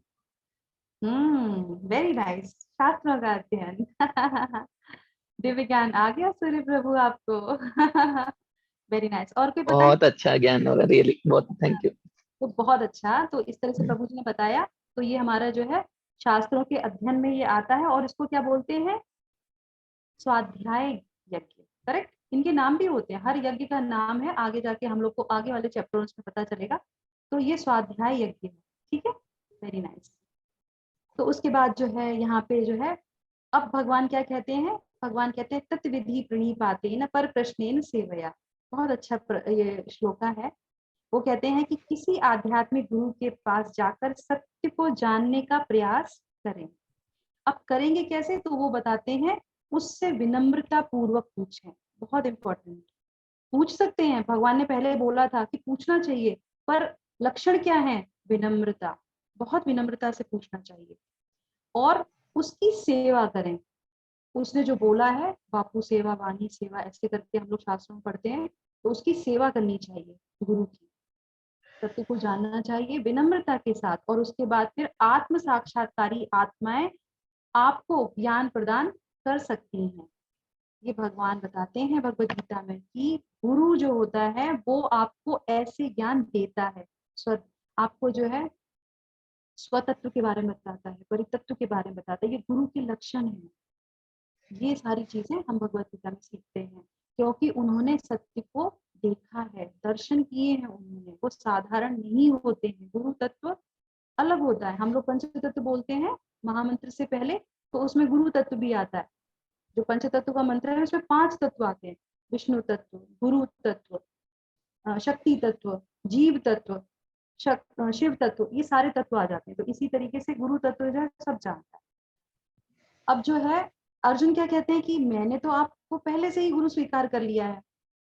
करेक्ट, तो वो कहते हैं कि हाँ, इसीलिए मैं तुम्हें ये ज्ञान दे रहा हूँ। करेक्ट, जब हम किसी को सरेंडर करते हैं, जैसे आपने एक्सेप्ट किया कि मुझे गीता लेनी है, गीता को ज्ञान जानना है, हम कहीं से तो कनेक्ट होंगे ना। और जैसे ही आपके मन में ये विचार आया, जो आपके घर में बहुत टाइम से भगवत गीता रखी थी, वो बाहर आ जाएगी। आप उसके पन्ने पलटने लगेंगे।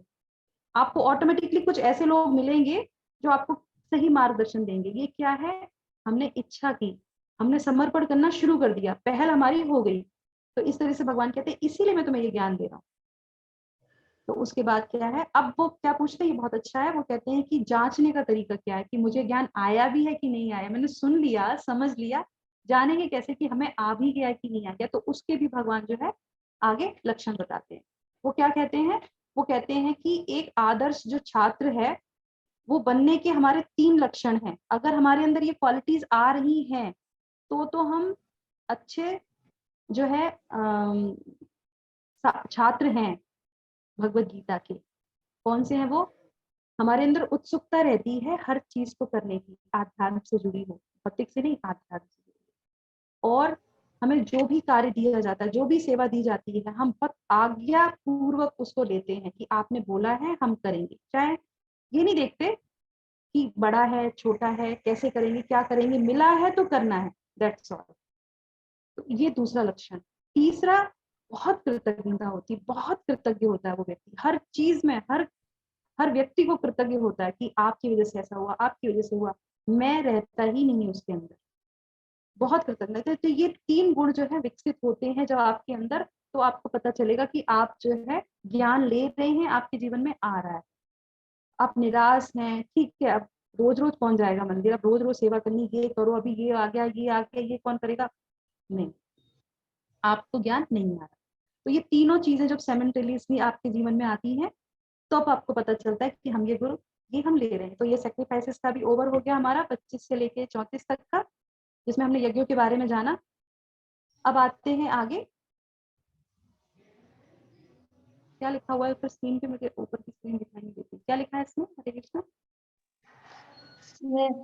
फिर कोई भ्रम नहीं होगा, दिव्य दृष्टि मिलेगी। हाँ, अब ये जो पीछे जो हम लोगों ने ये सब चीजें जानी थी, तो भगवान यहाँ पे कहते हैं कि 34 है 35 में वो क्या कहते हैं कि ये सब ज्ञान जानने के बाद जो है आपको कोई भी जो है भ्रम नहीं रहेगा, ये सारी बारीकियों को जानोगे तो कोई भ्रम नहीं रहेगा, और उसके बाद आपको दिव्य दृष्टि मिलती है। मतलब आप ये समझ सकते हो कि हर जीव भगवान का अंश है, सब कुछ भगवान कर रहे हैं, हमें कैसे कार्य करना है, हमारे अंदर कौन कौन से गुण हमें विकसित करने हैं, कौन कौन से अनर्था हैं, कहाँ पे हमारा शत्रु छुपा हुआ है, उसको कैसे दमन करना है, ये सारी चीजें आती है तो द्वंद्वता कम हो जाती है। और फिर भगवान जो है आगे समझाते हैं, इस पूरे स्लाइड में देखेंगे, पूरा कवर करेगा ये स्लाइड। तो भगवान उदाहरण देते हैं 4 से। पहला उदाहरण देते हैं वो नाव का 4.36 में, उसके बाद दूसरा उदाहरण देते हैं वो अग्नि का, तीसरा उदाहरण देते हैं वो फल का, और उसके बाद चौथा उदाहरण देते हैं वो तलवार का। ये जो ज्ञान है ये कैसे कार्य करता है, ठीक है, तो इसको हम समझेंगे और यहाँ पे हमारा सत्र जो है पूरा हो जाएगा। 15 मिनट ज्यादा हो गया मेरा। तो यहाँ पे भगवान कहते हैं ये जब ज्ञान हमें मिलता है, दिव्य ज्ञान, तो हम भव सागर में फंसे हैं, हम डूब रहे हैं, तो हम जब कहीं डूबते हैं तो हमें किसका सहारा चाहिए होता है, हमें किसी नाव का सहारा होता है। तो ये जो गुरु है वो अपने दिव्य ज्ञान से हमें नाव का सहारा, नाव की जैसी सहारा देता है। हम उस नाव पे बैठ जाते हैं और हम इस भव सागर से बाहर निकल जाते हैं। समुद्र में बहुत लहरें उठती हैं, ऊपर नीचे सब तरीके की, पर गुरु के आश्रय में आने के बाद, दिव्य ज्ञान लेने के बाद, इस भव सागर की कितनी भी ऊपर नीचे चीजें हो, हम आराम से उसको पार कर। दूसरी बात है अग्नि का देते हैं, कहते हैं कि जब हमें ये दिव्य ज्ञान प्राप्त होता है तो हम अपने आप को शुद्ध कर लेते हैं। अग्नि में जब आप कोई भी चीज डालेंगे, सेक्रीफाइसेस अभी हम लोगों ने जाना, यज्ञ करना, तो हम जो भी कर्म करते हैं, अगर हम अग्नि में जो भी चीज डालते हैं वो पवित्र हो जाती है ना। तभी तो कहते हैं कि घर में होमा कर लीजिए तो वो पवित्र हो जाए। तो अग्नि है ये, दिव्य ज्ञान क्या है, अग्नि है, ये आपको जो है शुद्ध कर देता है हर तरीके से, जो भी आपके विकार हैं वो सब दूर हो जाते हैं, शुद्ध कर देता है। तीसरा क्या है कि ये जो ज्ञान है वो बहुत पके हुए फल की तरह है। जो भी क्वालिटीज उस वृक्ष की है, नीम के पेड़ में जो है कड़वाहट ही आती है, निबोरी जो होती है उसमें कड़वाहट आती है। क्यों? क्योंकि वो पेड़ का लक्षण है। आम के पेड़ का जो लक्षण है वो क्या है, रस प्रदान करना, है ना, मीठा, एकदम अच्छा फल। तो कहते हैं ना इस पेड़ के फल बहुत अच्छे आते हैं। तो अगर हम दिव्य ज्ञान को लेते हैं तो सारी क्वालिटीज फल की तरीके से, जैसे भगवत गीता सारे वेदों का सार फल की तरीके से गुरु के हाथों से वो हमें मिल जाता है और हम उसका रस स्वाद करते हैं। ऐसा नहीं कि बस शुद्धता हो गई, हमें ये सब चखने को मिलता है, हमें आनंद आता है उसको लेने में, उसको चखने में, उसके करने में। और उसके बाद क्या होता है कि एक तलवार की तरह काम करता है। जो भी व्याधाएं हैं, जो भी परेशानियां हैं, जो भी विकार हैं, जो भी कुछ है, वो एक तलवार की तरह काटता चला जाता है। जो द्वंद्व चल रहे थे ना, वो सारे जो है द्वंद्व जो है काटता चला जाता है, मजबूत रिश्ता बन पाता है। जैसे बोते हैं वैसे पाते हैं। ठीक है, बहुत अच्छा है जो आप लोग बोल रहे हैं, आंसर दे रहे हैं, वो बहुत अच्छा। पर ये जो हम लोग कर रहे हैं ये दिव्य ज्ञान है। ज्ञान किस तरीके से हमारे जीवन में कार्य करता है वो हम समझ रहे हैं। फल की तरीके से हमें मिलता है मीठा मीठा आम, अग्नि की तरह वो हमें पवित्र करता है, भव सागर में एक नाव की तरह में निकाल के ले जाता है, और तलवार की तरह वो सारी व्याधियों को काट देता है। ठीक है, उसके बाद भगवान जो है उसके बाद जो है भगवान जो है ओके हाँ, तो यहाँ पे जो है भगवान लास्ट की श्लोका में क्या बोलते हैं अर्जुन को। अब भगवान कहते हैं कि इसीलिए अज्ञानता के कारण आपके हृदय में जो भी संबंधित है ना, उसे ज्ञान के शस्त्रों से काट दीजिए और योग से समन्वित होकर हे भारत खड़े हो और युद्ध करो। तुमको बहुत कुछ करना है, तो कह रहे खड़े हो जाओ और युद्ध करो। तो इस तरीके से भगवान पूरा दिव्य ज्ञान उनको देते हैं। और फिर जो है यहाँ पे हमारा ये जो लास्ट का सेक्शन था कि ट्रांसेंडेंटल नॉलेज की ग्लोरीज हैं, ये क्या फायदे होते हैं, क्या होता है एक्चुअली ये दिव्य ज्ञान। तो ये ग्लोरीज हमने सुनी 35 से लेकर 42 तक, और उसके बाद शिक्षाएं ले लेते हैं फटाफट से। तो आज के सत्र में हमें क्या शिक्षाएं मिलती है? शिक्षण की कला मिलती है कि एक जो जब हम सिखाते हैं, सीखते हैं, एक गुरु बनते हैं, तो गुरु की क्या कला होती है, वो हमें क्या क्या सिखा सकता है, वो सारी जो है एक शिक्षक की जो क्वालिटीज होती हैं वो। देखिए भगवान ने क्या किया, भगवान ने सारी चीजें दी। वो भगवान जो है ज्ञान, कर्म, योग और तुम्हारी मनोदशा कैसी थी, तो वो पहले हिस्ट्री में लेके जाते हैं, वो परंपरा बताते हैं, वो एकदम पुख्ता कर देते हैं, असमंजस को दूर करते हैं, संशय को दूर करते हैं। तो वो क्या करते हैं, वो शिक्षक की कला हमें सीखने को मिलती है। अगर हम शिक्षा के क्षेत्र में हैं तो हमें पूरी तरीके से उसके संशय को दूर करना चाहिए। तो ये क्वालिटी हमें भगवत गीता में आज के सत्र से मिलती है। उसके बाद जो है विविधताओं को स्वीकार करें। हर व्यक्ति अलग अलग तरीके का, उसके गुण अलग अलग तरीके, हमें उसको वैसे ही एक्सेप्ट करना चाहिए। ये भगवान हमको इस सत्र में सिखाते हैं। सब अलग अलग, कोई ब्राह्मण की क्वालिटी है, कोई क्षत्रिय की क्वालिटी है, सबके अलग अलग मनोदशा होते हैं। हमें एक्सेप्ट करने में थोड़ी मुश्किल हो जाती है। हम चाहते हैं सब हमारे जैसी होनी चाहिए चीज। जैसे कल प्रभु एक पूछ रहे थे प्रश्न कि हमारे अंदर रोग हैं, परेशानियां हैं, और अपने लिए होता तो ठीक होता, जब दूसरों के लिए होता तो हमें परेशानी हो जाती है ना, कि वो व्यक्ति ऐसा है तो उसके लिए क्या करें, जैसा भी है उसको वैसे एक्सेप्ट कर लो। क्या कर सकते हैं, हम कुछ कर तो नहीं सकते। भगवत गीता पढ़ के अपने आप को शुद्ध कर सकते हैं। हमारे अंदर सॉलिड चीजें होंगी तो दूसरी चीजें हम पे अटैक नहीं कर पाएंगी। हम दूसरों को नहीं समझा सकते। भगवत गीता हमारे लिए पर्सनल, हमारे लिए है, अपने आप को सॉलिड करना है।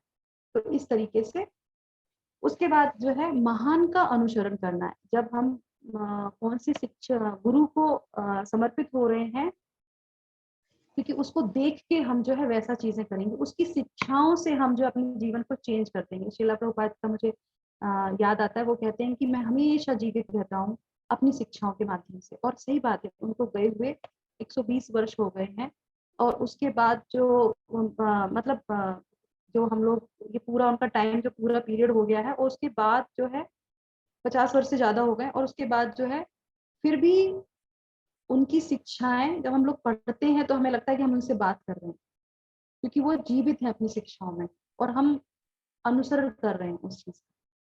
तो ये क्वालिटी होती है एक गुरु की। तो हमें ऐसे महान लोगों का अनुसरण जरूर लेना चाहिए जो हमें इस चैप्टर से मिला।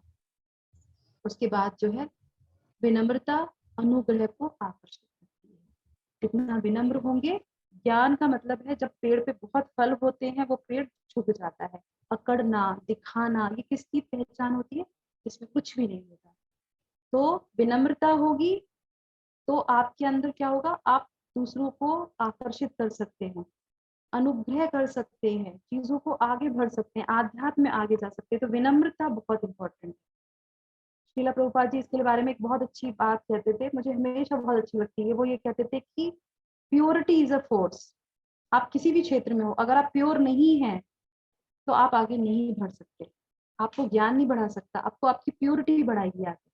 तो प्योर होना बहुत जरूरी है। ठीक है, आगे जो है आत्म मंथन हम जो पढ़ रहे हैं, जो हम लोगों ने आज के सत्र में देखा या प्रीवियस के जितने सत्रों में देखा, ये सब हमारे अपने अंदर की चीजों को समझने के लिए। दूसरों को, अच्छा ये अकर्मी है, ये विकर्मी है, ये कर्म में अकर्म को देखता है, ये उदाहरण तो ठीक है, पर हम कहाँ पे हैं, कहाँ स्टैंड करते हैं, वो बहुत जरूरी है। तो ये आत्म मंथन का ज्ञान है। जब दिव्य ज्ञान मिलता है तो आदमी अपने अंदर झांक के देखना शुरू कर देता है। ठीक है, तो यहाँ पे हम अपने जो है शब्दों को मैं विराम करूंगी, और हमारे जो संस्थापक आचार्य हैं श्रीला प्रभुपाद जी, जिनकी शिक्षाओं के द्वारा जो है हम ज्ञान लेते हैं, दूसरों को बांटने की हमारी योग्यता नहीं है, पर उनके आशीर्वाद से, भगवान के आशीर्वाद से जो है हम प्रयास करते हैं, सेवा करते हैं, और आशा करते हैं कि हम ऐसे ही निस्वार्थ भाव से जो है सबकी सेवा कर सकें। और हम लोग जो है सब लोग मिलके हरे कृष्णा मंत्र बोलेंगे। Hare Krishna Krishna Krishna Krishna Hare Hare Rama Rama Rama Hare Hare, Hare Krishna Hare Krishna Krishna Krishna Hare Hare Hare Ram Ram Ram Hare Hare Hare Krishna Krishna Krishna Krishna Hare Hare Hare Ram Ram Ram Hare Hare Hare Krishna Hare Krishna. Thank you so much आप लोगों का हरे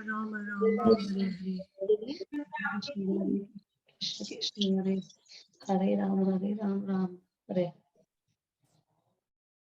यस, हरे कृष्णा। आप किसी का कोई प्रश्न हो तो हम ले सकते हैं, एक दो प्रश्न। और सुमन माता जी, हरे कृष्णा।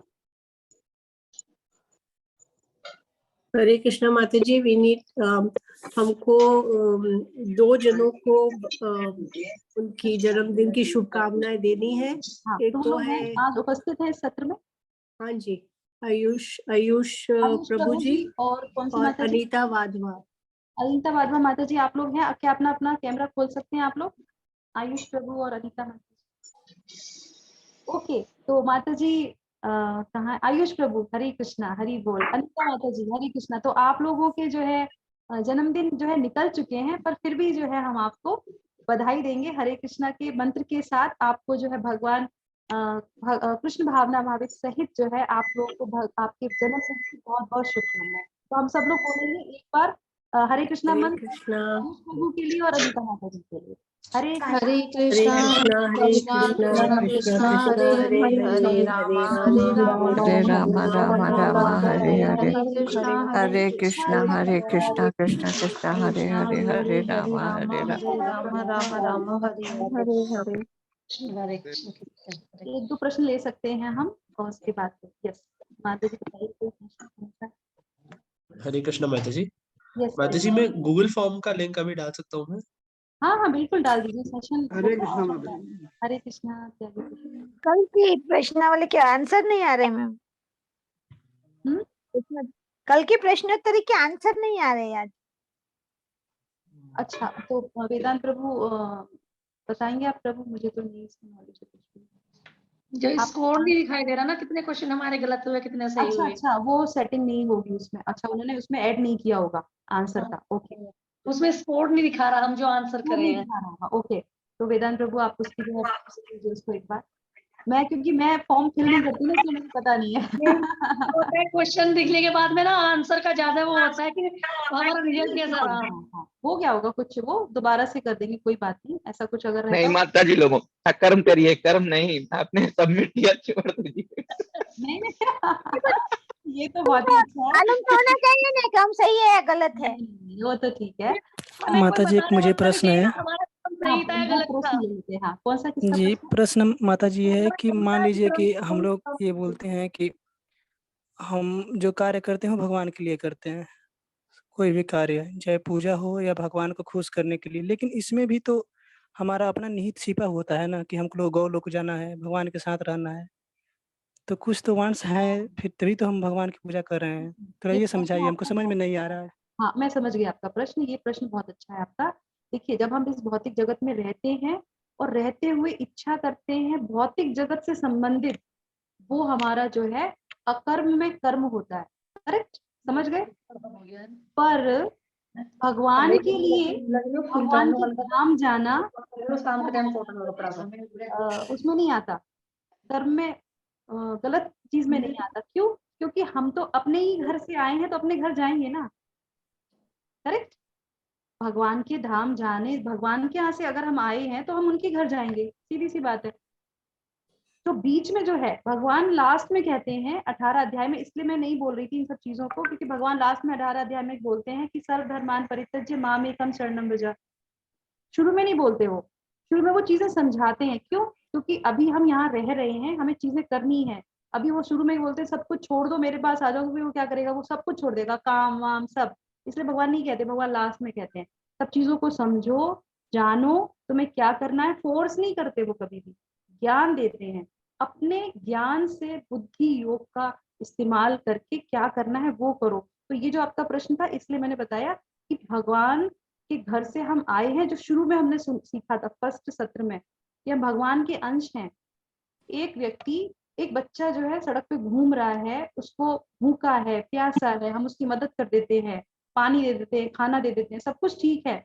पर उसकी सबसे अच्छी मदद क्या है कि उसको उसके घर वालों से मिलवा दिया जाए।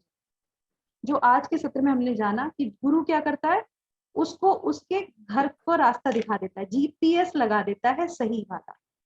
करेक्ट, यही तो था जीपीएस। गुरु क्या करता है, सही दिशा दिखाता है कि आपको ये कुछ करने की जरूरत नहीं है, क्योंकि अब जो आए हो भुगतना तो पड़ेगा, पर पहला मार्ग क्या चुनो कि भगवान के घर जाने का रास्ता ढूंढो। पता कैसे चलेगा कि कौन से गुरु का जीपीएस ठीक है? बताया ना अभी आपको मैंने, जो परंपरा से जुड़ा हुआ है, जो परंपरा से जुड़ा हुआ है। दिखावा ज्यादा है, अंदर से कुछ हो रहा है, इसलिए नहीं पता चलता कि गुरु सही मिला है, जीपीएस सही जाएगा या फिर हम लोग कहीं और ही हो जाए। में सिखाया जाता है कि परंपराएं हैं, 4 परंपराएं बताई गई हैं, उनमें से आपको सेलेक्ट करना है, उसके हिसाब से आपको ज्ञान लेना है और वहीं से आपको गुरु चुनना है। उस गुरु को चुनना है जो परंपरा से हो, जो आपको ये बता सके कि पीछे की परंपरा में क्या था, मैं कहाँ से आया हूँ, ये ज्ञान आपको कहाँ से मिल रहा है। अगर कृष्ण से मिल रहा है परंपरा के थ्रू तो वो सही है, यही हमको समझाया जाता है। ठीक है, नाइस क्वेश्चन, अच्छे ये क्वेश्चन होने चाहिए। हम कहीं पे भी सरेंडर करें उससे पहले ये क्वेश्चन होने चाहिए। Very nice. जब हम नौकरी करते हैं तो कई बार ऐसा होता है कि आपके बॉस आपको कुछ ऐसा काम बताते हैं जो सही नहीं होता, पर नौकरी में बने रहने के लिए भी हमें करना पड़ता है, तो क्या करना चाहिए? तो करना चाहिए भाई, आप उनकी नौकरी कर रहे हैं, वो आपको धन दे रहे हैं तो आपको करना ही पड़ेगा, पर आपको ये समझ में आता है कि मेरे लिए नहीं है और आपको दूसरा ऑप्शन दिखता है तो आप चेंज कर सकते। करेक्ट, आपको बुद्धि है, आप वहां पे फ्रस्ट्रेट हो रहे हैं, आप अपनी चीजों को नहीं कर पा रहे, पर अगर सब कुछ छोड़ के बैठेंगे तो फिर घर कैसे चलेगा? तो प्रायोरिटी है, अगर धन है पर्याप्त जो हम चेंज कर सकते हैं तो ढूंढिए, तो करिए। तो ये सब चीजें हम बुद्धि का इस्तेमाल करके कर सकते हैं। करेक्ट, ऐसा होता है, कई बार होता है। इसीलिए शास्त्रों में क्या बोला जाता है कि पहले जो है व्यापार करना चाहिए, उसके बाद नौकरी। व्यापारी सबसे बढ़िया होता है, सबसे ऊपर स्थान होता है, नौकरी जो है नीचे का स्थान, इसीलिए बोला जाता है। पर आजकल तो ये अपोजिट चल रहा है, क्योंकि हम शास्त्रों के हिसाब से शुरू से नहीं चले, बिगनिंग से नहीं चले, इसीलिए। आगे कोई और प्रश्न? हरे कृष्णा।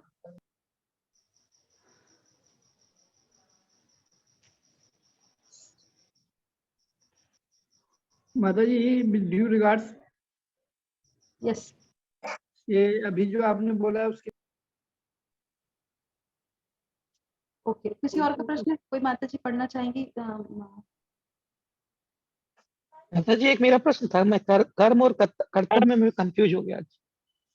अरे अभी तो सिखाया था, बताया था आपको मैंने, कर्म और कर्तव्य क्या होता है। भगवान को समर्पित करते हुए यज्ञ के साथ, ज्ञान के साथ जो भी हम कर्म करते हैं वो हमारा जो है कर्तव्य होता है। 2 तरह के कर्तव्य होते हैं।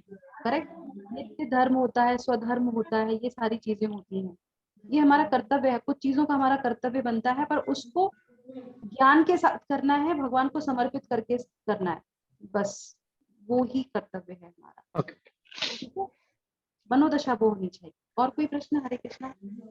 माता जी एक प्रश्न मेरे पास एक और है, आप आज्ञा दे तो पूछ लूं? हाँ बिल्कुल प्रभु जी, आपकी नम्रता देख के तो मुझे लगता है कि मैं आपके सारे प्रश्नों को, मुझे बहुत अच्छा लगता है। जी ये हमारे अंदर क्वालिटी होनी चाहिए और ऐसी क्वालिटी से हम बहुत जल्दी प्रोग्रेस करते हैं किसी भी क्षेत्र में। यस जी, मैं ये पूछना चाहता हूँ कि जैसे मैं अपने ही दोस्त हूँ या अपने घर के हूँ और वो ईश्वर को नहीं जानते, कृष्ण को नहीं जानते, भगवान है, और उन पे विश्वास भी नहीं करते कि होते ही नहीं है। some people said God does not exist. हाँ तो how can we say God is exist?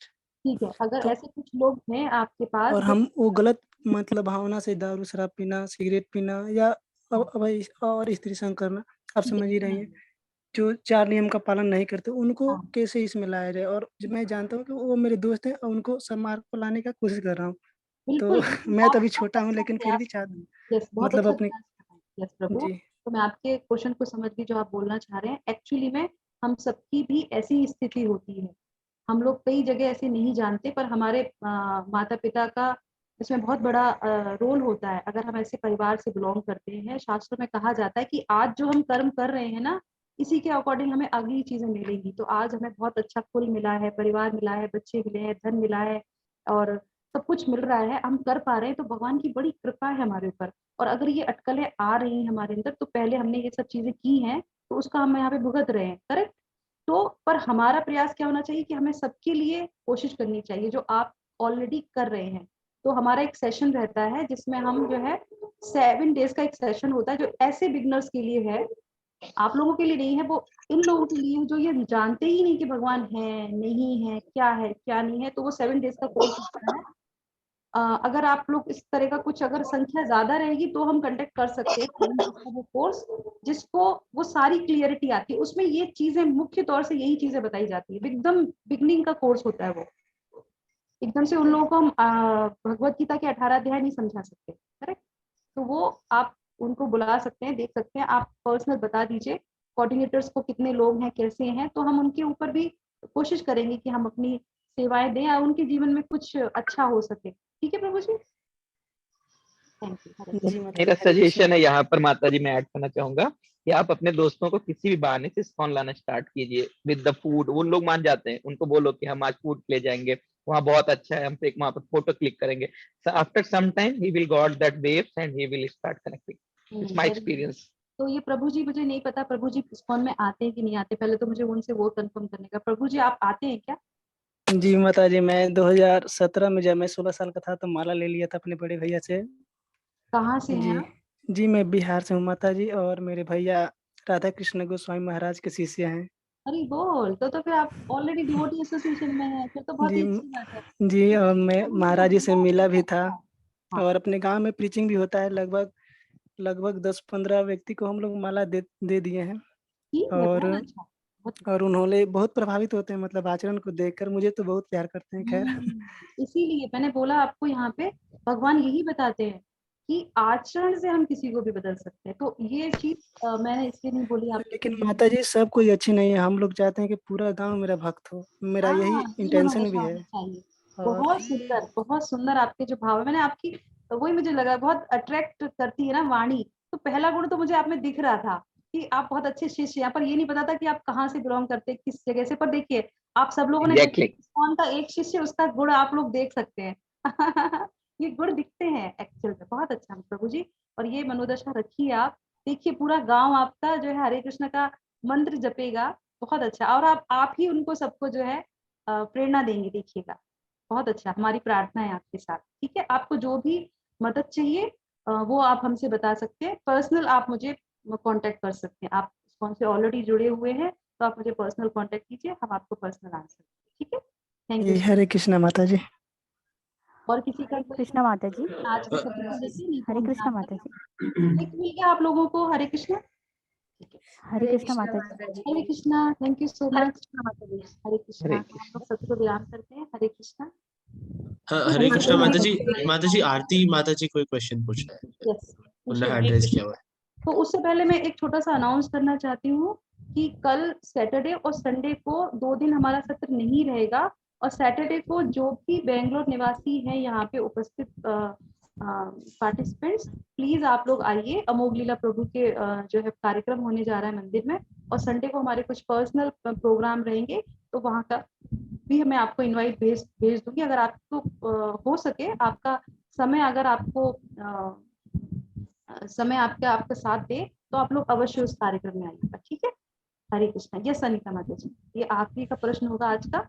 जी जी माता जी। हरे कृष्णा माता जी। जी माता जी, मेरा ये प्रश्न है आपसे कि हम लोग 1 साल से इस्कॉन से जुड़े हुए हैं और हम लोग जॉइंट फैमिली में रहते हैं। यहाँ पे कहते हैं कि जो भी आप प्रसादी लेते हैं तो आप पहले भगवान को प्रसाद चढ़ाइए, उसके बाद आप उसको लीजिए। पर हमारे यहाँ क्या है माता जी, जॉइंट फैमिली के कारण नॉन वेज भी बनता है, तो उसको फिर हम लोग कैसे क्या करें? हम लोग तो प्याज लहसुन भी नहीं खाते माता जी। आप नहीं खाते? और कौन नहीं खाता आपके साथ? हमारे प्रभु जी भी नहीं खाते और बाकी जो हमारे जेठ जेठानी है वो लोग लेते हैं। जॉइंट फैमिली में रहते हैं आप लोग ना, बहुत बढ़िया। तो देखिए 2 चीजें हैं जो मैं आपको बताना चाहूंगी यहाँ पे। कि पहली बात तो आपके पास बहुत अच्छी अपॉर्चुनिटी है कि आप जॉइंट फैमिली में रहते हैं। तो एक तो ये हो गया कि हमें अपने लिए नहीं करना, हमें दूसरों के लिए भी करना है।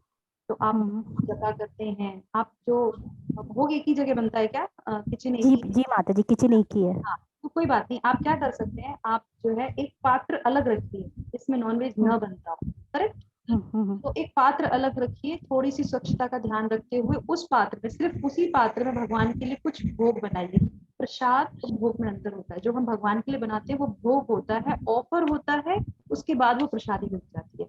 तो क्या करेंगे आप, पहले उसको थोड़ा सा भोग बनाइए, भगवान को ऑफर कीजिए, क्योंकि आप तो इतना कर सकते हैं, है ना, करिए, और फिर सबको बांटिए वो भोग। ठीक है, नॉन वेज की बात नहीं, आप मीठा बनाइए, आप स्वीट बनाइए डेली। भगवान को तो मीठा बहुत पसंद है, आप नमकीन की तरफ ध्यान ही मत दीजिए, आप मीठा बनाइए, भगवान को बांटिए, और सबको क्या होगा, इससे शुद्धता होगी, उनके मन में शुद्धता आएगी। ठीक है, एकदम से नॉनवेज से आप किसी को चेंज करना चाहेंगे तो आप नहीं कर सकते, क्योंकि आप प्रयास बहुत अच्छा कर रहे हैं, क्योंकि उन पे पाप चढ़ रहा है, क्योंकि वो इतना खा रहे हैं, ये सब चीजें कर रहे हैं, शास्त्रों में ये वर्जित है, ये पाप कर्म है। तो आप चाहते हैं कि वो पाप से दूर हो, तो आप ये कर सकते हैं, अलग पात्र में मीठा बना के उनको दे सकते हैं। भगवान को ऑफर करने के बाद, भगवान को भोग लगाने के बाद, तो प्रसादी के रूप में सबसे पहले उनको आप दीजिए, और देखिए धीरे धीरे स्लोली, क्योंकि इतना सबको जब दिया है तो उसमें जाने में टाइम लगेगा, जल्दबाजी नहीं है। अपनी श्रद्धा बना के रखिए, अपना विश्वास बना के रखिए, और अपना ये प्रयास चालू रखिए। माता जी मेरा एक और प्रश्न है आपसे इसी की बात को लेकर। हम लोग एक्चुअली ठाकुर है, तो हम लोगों में इसमें मतलब एक पूजा भी होती है कुल देवता की, जिसमें मतलब दी जाती है, तो मैं तो उसमें उतना नहीं करती हूँ, मुझे पसंद भी नहीं है जाना, पर लेकिन घर के उससे होते हुए जाना पड़ता है, पर मैं खाती नहीं हूँ। माता जी वो तो आपकी सहयोग करेंगे ना, ऐसा नहीं है। ऐसे अगर आप उनके रूल्स और रेगुलेशन को अगर आप मना करेंगे तो फिर घर में द्वंद्वता आएगी। ये नहीं, आप ज्वाइंट फैमिली में, भगवान ने आपको ज्वाइंट फैमिली दी है, आप उसके रूल्स और रेगुलेशन को फॉलो कीजिए। अपनी आप पूजा कर रहे हैं, अच्छी बात है, इस्कॉन में आ रहे हैं, बहुत अच्छी बात है, जप कर रहे हैं, बहुत अच्छी बात है, भगवान को भोग लगा रहे हैं। इतनी अनुकूल परिस्थितियां न होने के बाद भी आप लहसुन प्याज भी नहीं खाते हैं, भगवान आपके यही प्रयास देखते हैं। बस आप कंटिन्यू रखिए वो प्रयास, पर उन लोगों को परेशान मत कीजिए, उनको डिस्टर्ब मत कीजिए। द्वितीय अध्याय में हम यही सीखते हैं कि मनोदशा हम किसी की चेंज नहीं कर सकते, वो कहाँ ले जाएंगे, किसी अच्छी जगह ले जाएंगे ना, बोलेंगे आरती कीजिए, करिए वहां पे, आप हरे कृष्णा का मंत्र लीजिए, वो आपका सहयोग करेंगे। कोई भी एनर्जी है वो भगवान का ही हिस्सा है, क्योंकि आपको पता है वो भगवान का हिस्सा है, इसलिए हम उसको कर रहे हैं, तो वो अच्छा है, बुरा नहीं है। जी माता जी। ठीक है, वो चेंज होने में टाइम लगेगा, एकदम से सरेंडर बहुत मुश्किल होता है। हम क्या करते हैं, हमको अब बस इनकी छोड़ना है, ये हम गलती कर देते हैं। ऐसा नहीं है, जो भी चल रहा है उसे चलने दीजिए आराम से, और वो आपकी सहयोग करेंगे। आप उनसे ही प्रार्थना कीजिए कि हमारे आपकी इतने सालों से पूजा हो रही थी, तो क्यों नहीं हमारे घर में परिवर्तन आ रहा है। इसीलिए पता नहीं लोगों को होता है कि हम कर्म कांड कर रहे हैं। भगवान को ऑफर कीजिए, फिर देखिए चीजें चेंज होनी शुरू हो जाएंगी। ठीक है, थैंक यू सो मच माता जी। हरे कृष्णा माता जी, धन्यवाद माता जी। हरे कृष्णा माता जी। हरे कृष्णा। प्रश्न है क्या सीमा माता जी का? जी मैं ऐड नहीं हूँ इसमें। अच्छा, तो मुझे ठीक है, तो आप अपना नंबर चैट बॉक्स में डाल दीजिए, हमारे कोऑर्डिनेटर माता जी और प्रभु जी आपको ऐड कर लेंगे। ठीक, कोई भी यहाँ पे जो ग्रुप में ऐड नहीं है, कृपया करके अपने नंबर दे दीजिए, तो ग्रुप में आपको ऐड कर दिया। ठीक है, तो यहीं पे हम लोग जो सत्र को समाप्त कर रहे हैं। लोगों का बहुत बहुत इसमें नंबर डालना है मेरा, हमारे साथ जुड़े रहने के लिए। बोला है कि आप अपना नंबर डाल दीजिए मंडे को। ठीक है, Hare Krishna, thank you so much. Recording stop कर सकते हैं। हरे कृष्णा माता जी, Hare Krishna Prabhu ji, thank you very much. Prabhu Hare Krishna, thank you so much ji, बहुत बहुत धन्यवाद। बहुत बहुत हरे कृष्णा।